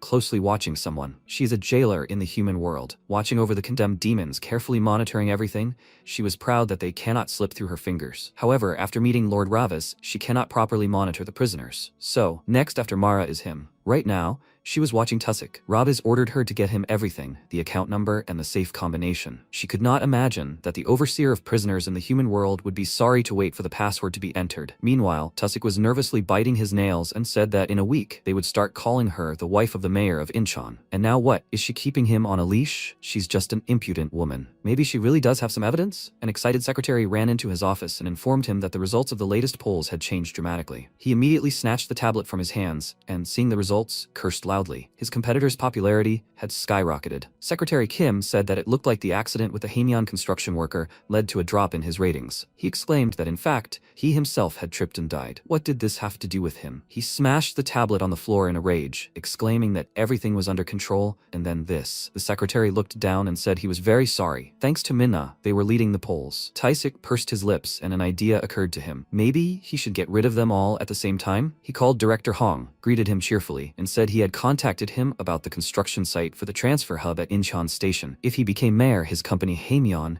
wouldn't be able to take over the project. He thought he was perfect for the job. Hong asked what he should do in return, and he laughed, saying that they were partners after all. How could he keep track of favors? Well, if anything, he was a couple of votes short. He wanted to appeal to the voters' pity. Could he help him with that? He successfully negotiated with him about it and ended the call, mockingly saying that this thug had risen significantly. Still, he was the director of a construction company. He understood everything instantly. He turned to the secretary and asked where Juhi was now. He replied that she had gone to the hospital with Minha, and he grinned and remarked that luck was on their side. Let him find out exactly where they are and send the coordinates to Director Hong. From then on, he will take care of everything himself. Street was very worried when she learned that Minna and her mother were in danger, and immediately ran to the exit from the ventilation, deciding to immediately inform Ravis about everything. Meanwhile, Beltia finally finished her work. She took off her suit and sat down on a bench, saying that she was so hot, she would have been better off forging weapons over a fire. Suddenly, Binbei appeared behind her and asked what she was doing here. She was scared for a second, and then called him an idiot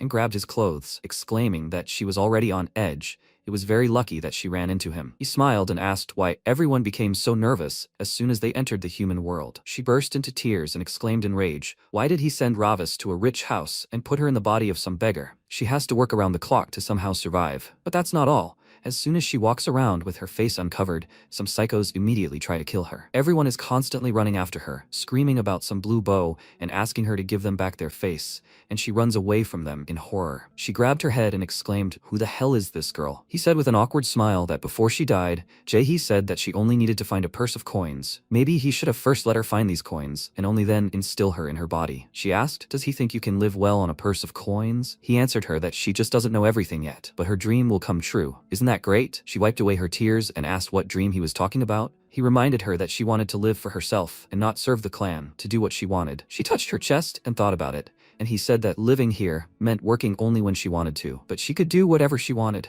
She remained silent, and as soon as she turned her gaze to this bear, anger overwhelmed her again, and she grabbed his clothes, exclaiming that she had only been here for a short time, and already she was almost boiled alive inside this bear. She started shaking him, and he apologized to her. He was in a hurry. At that moment, it was the best decision. She should understand it herself. She threw him to the ground, exclaiming that she did not understand this, and he began to get up, rubbing his bruised lower back. After that, Beltia pursed her lips and clenched her fists, as if gathering courage, and asked what was wrong with her body. Did they grind it thoroughly? Bonbei stood up and seriously answered her that they ground everything perfectly. Not even a fingernail remained. He personally checked everything. She said that it probably hurt. It would have been better if they burned it. She was already used to this. Banbei regretfully said her name, and suddenly the worried voice of Street was heard behind him, asking why he was here. And was Jae-hee, or rather Lady Beltia, also here? Banbei noted that they hadn't seen each other in a while, and she immediately ran up to him and started shaking him, shouting a string of words. Password, hidden camera, his mother will die. He asked her to calm down and tell him everything in order, and she said that everything was bad. She was following him to find out the password to the Jong family account. Jong Tae-sik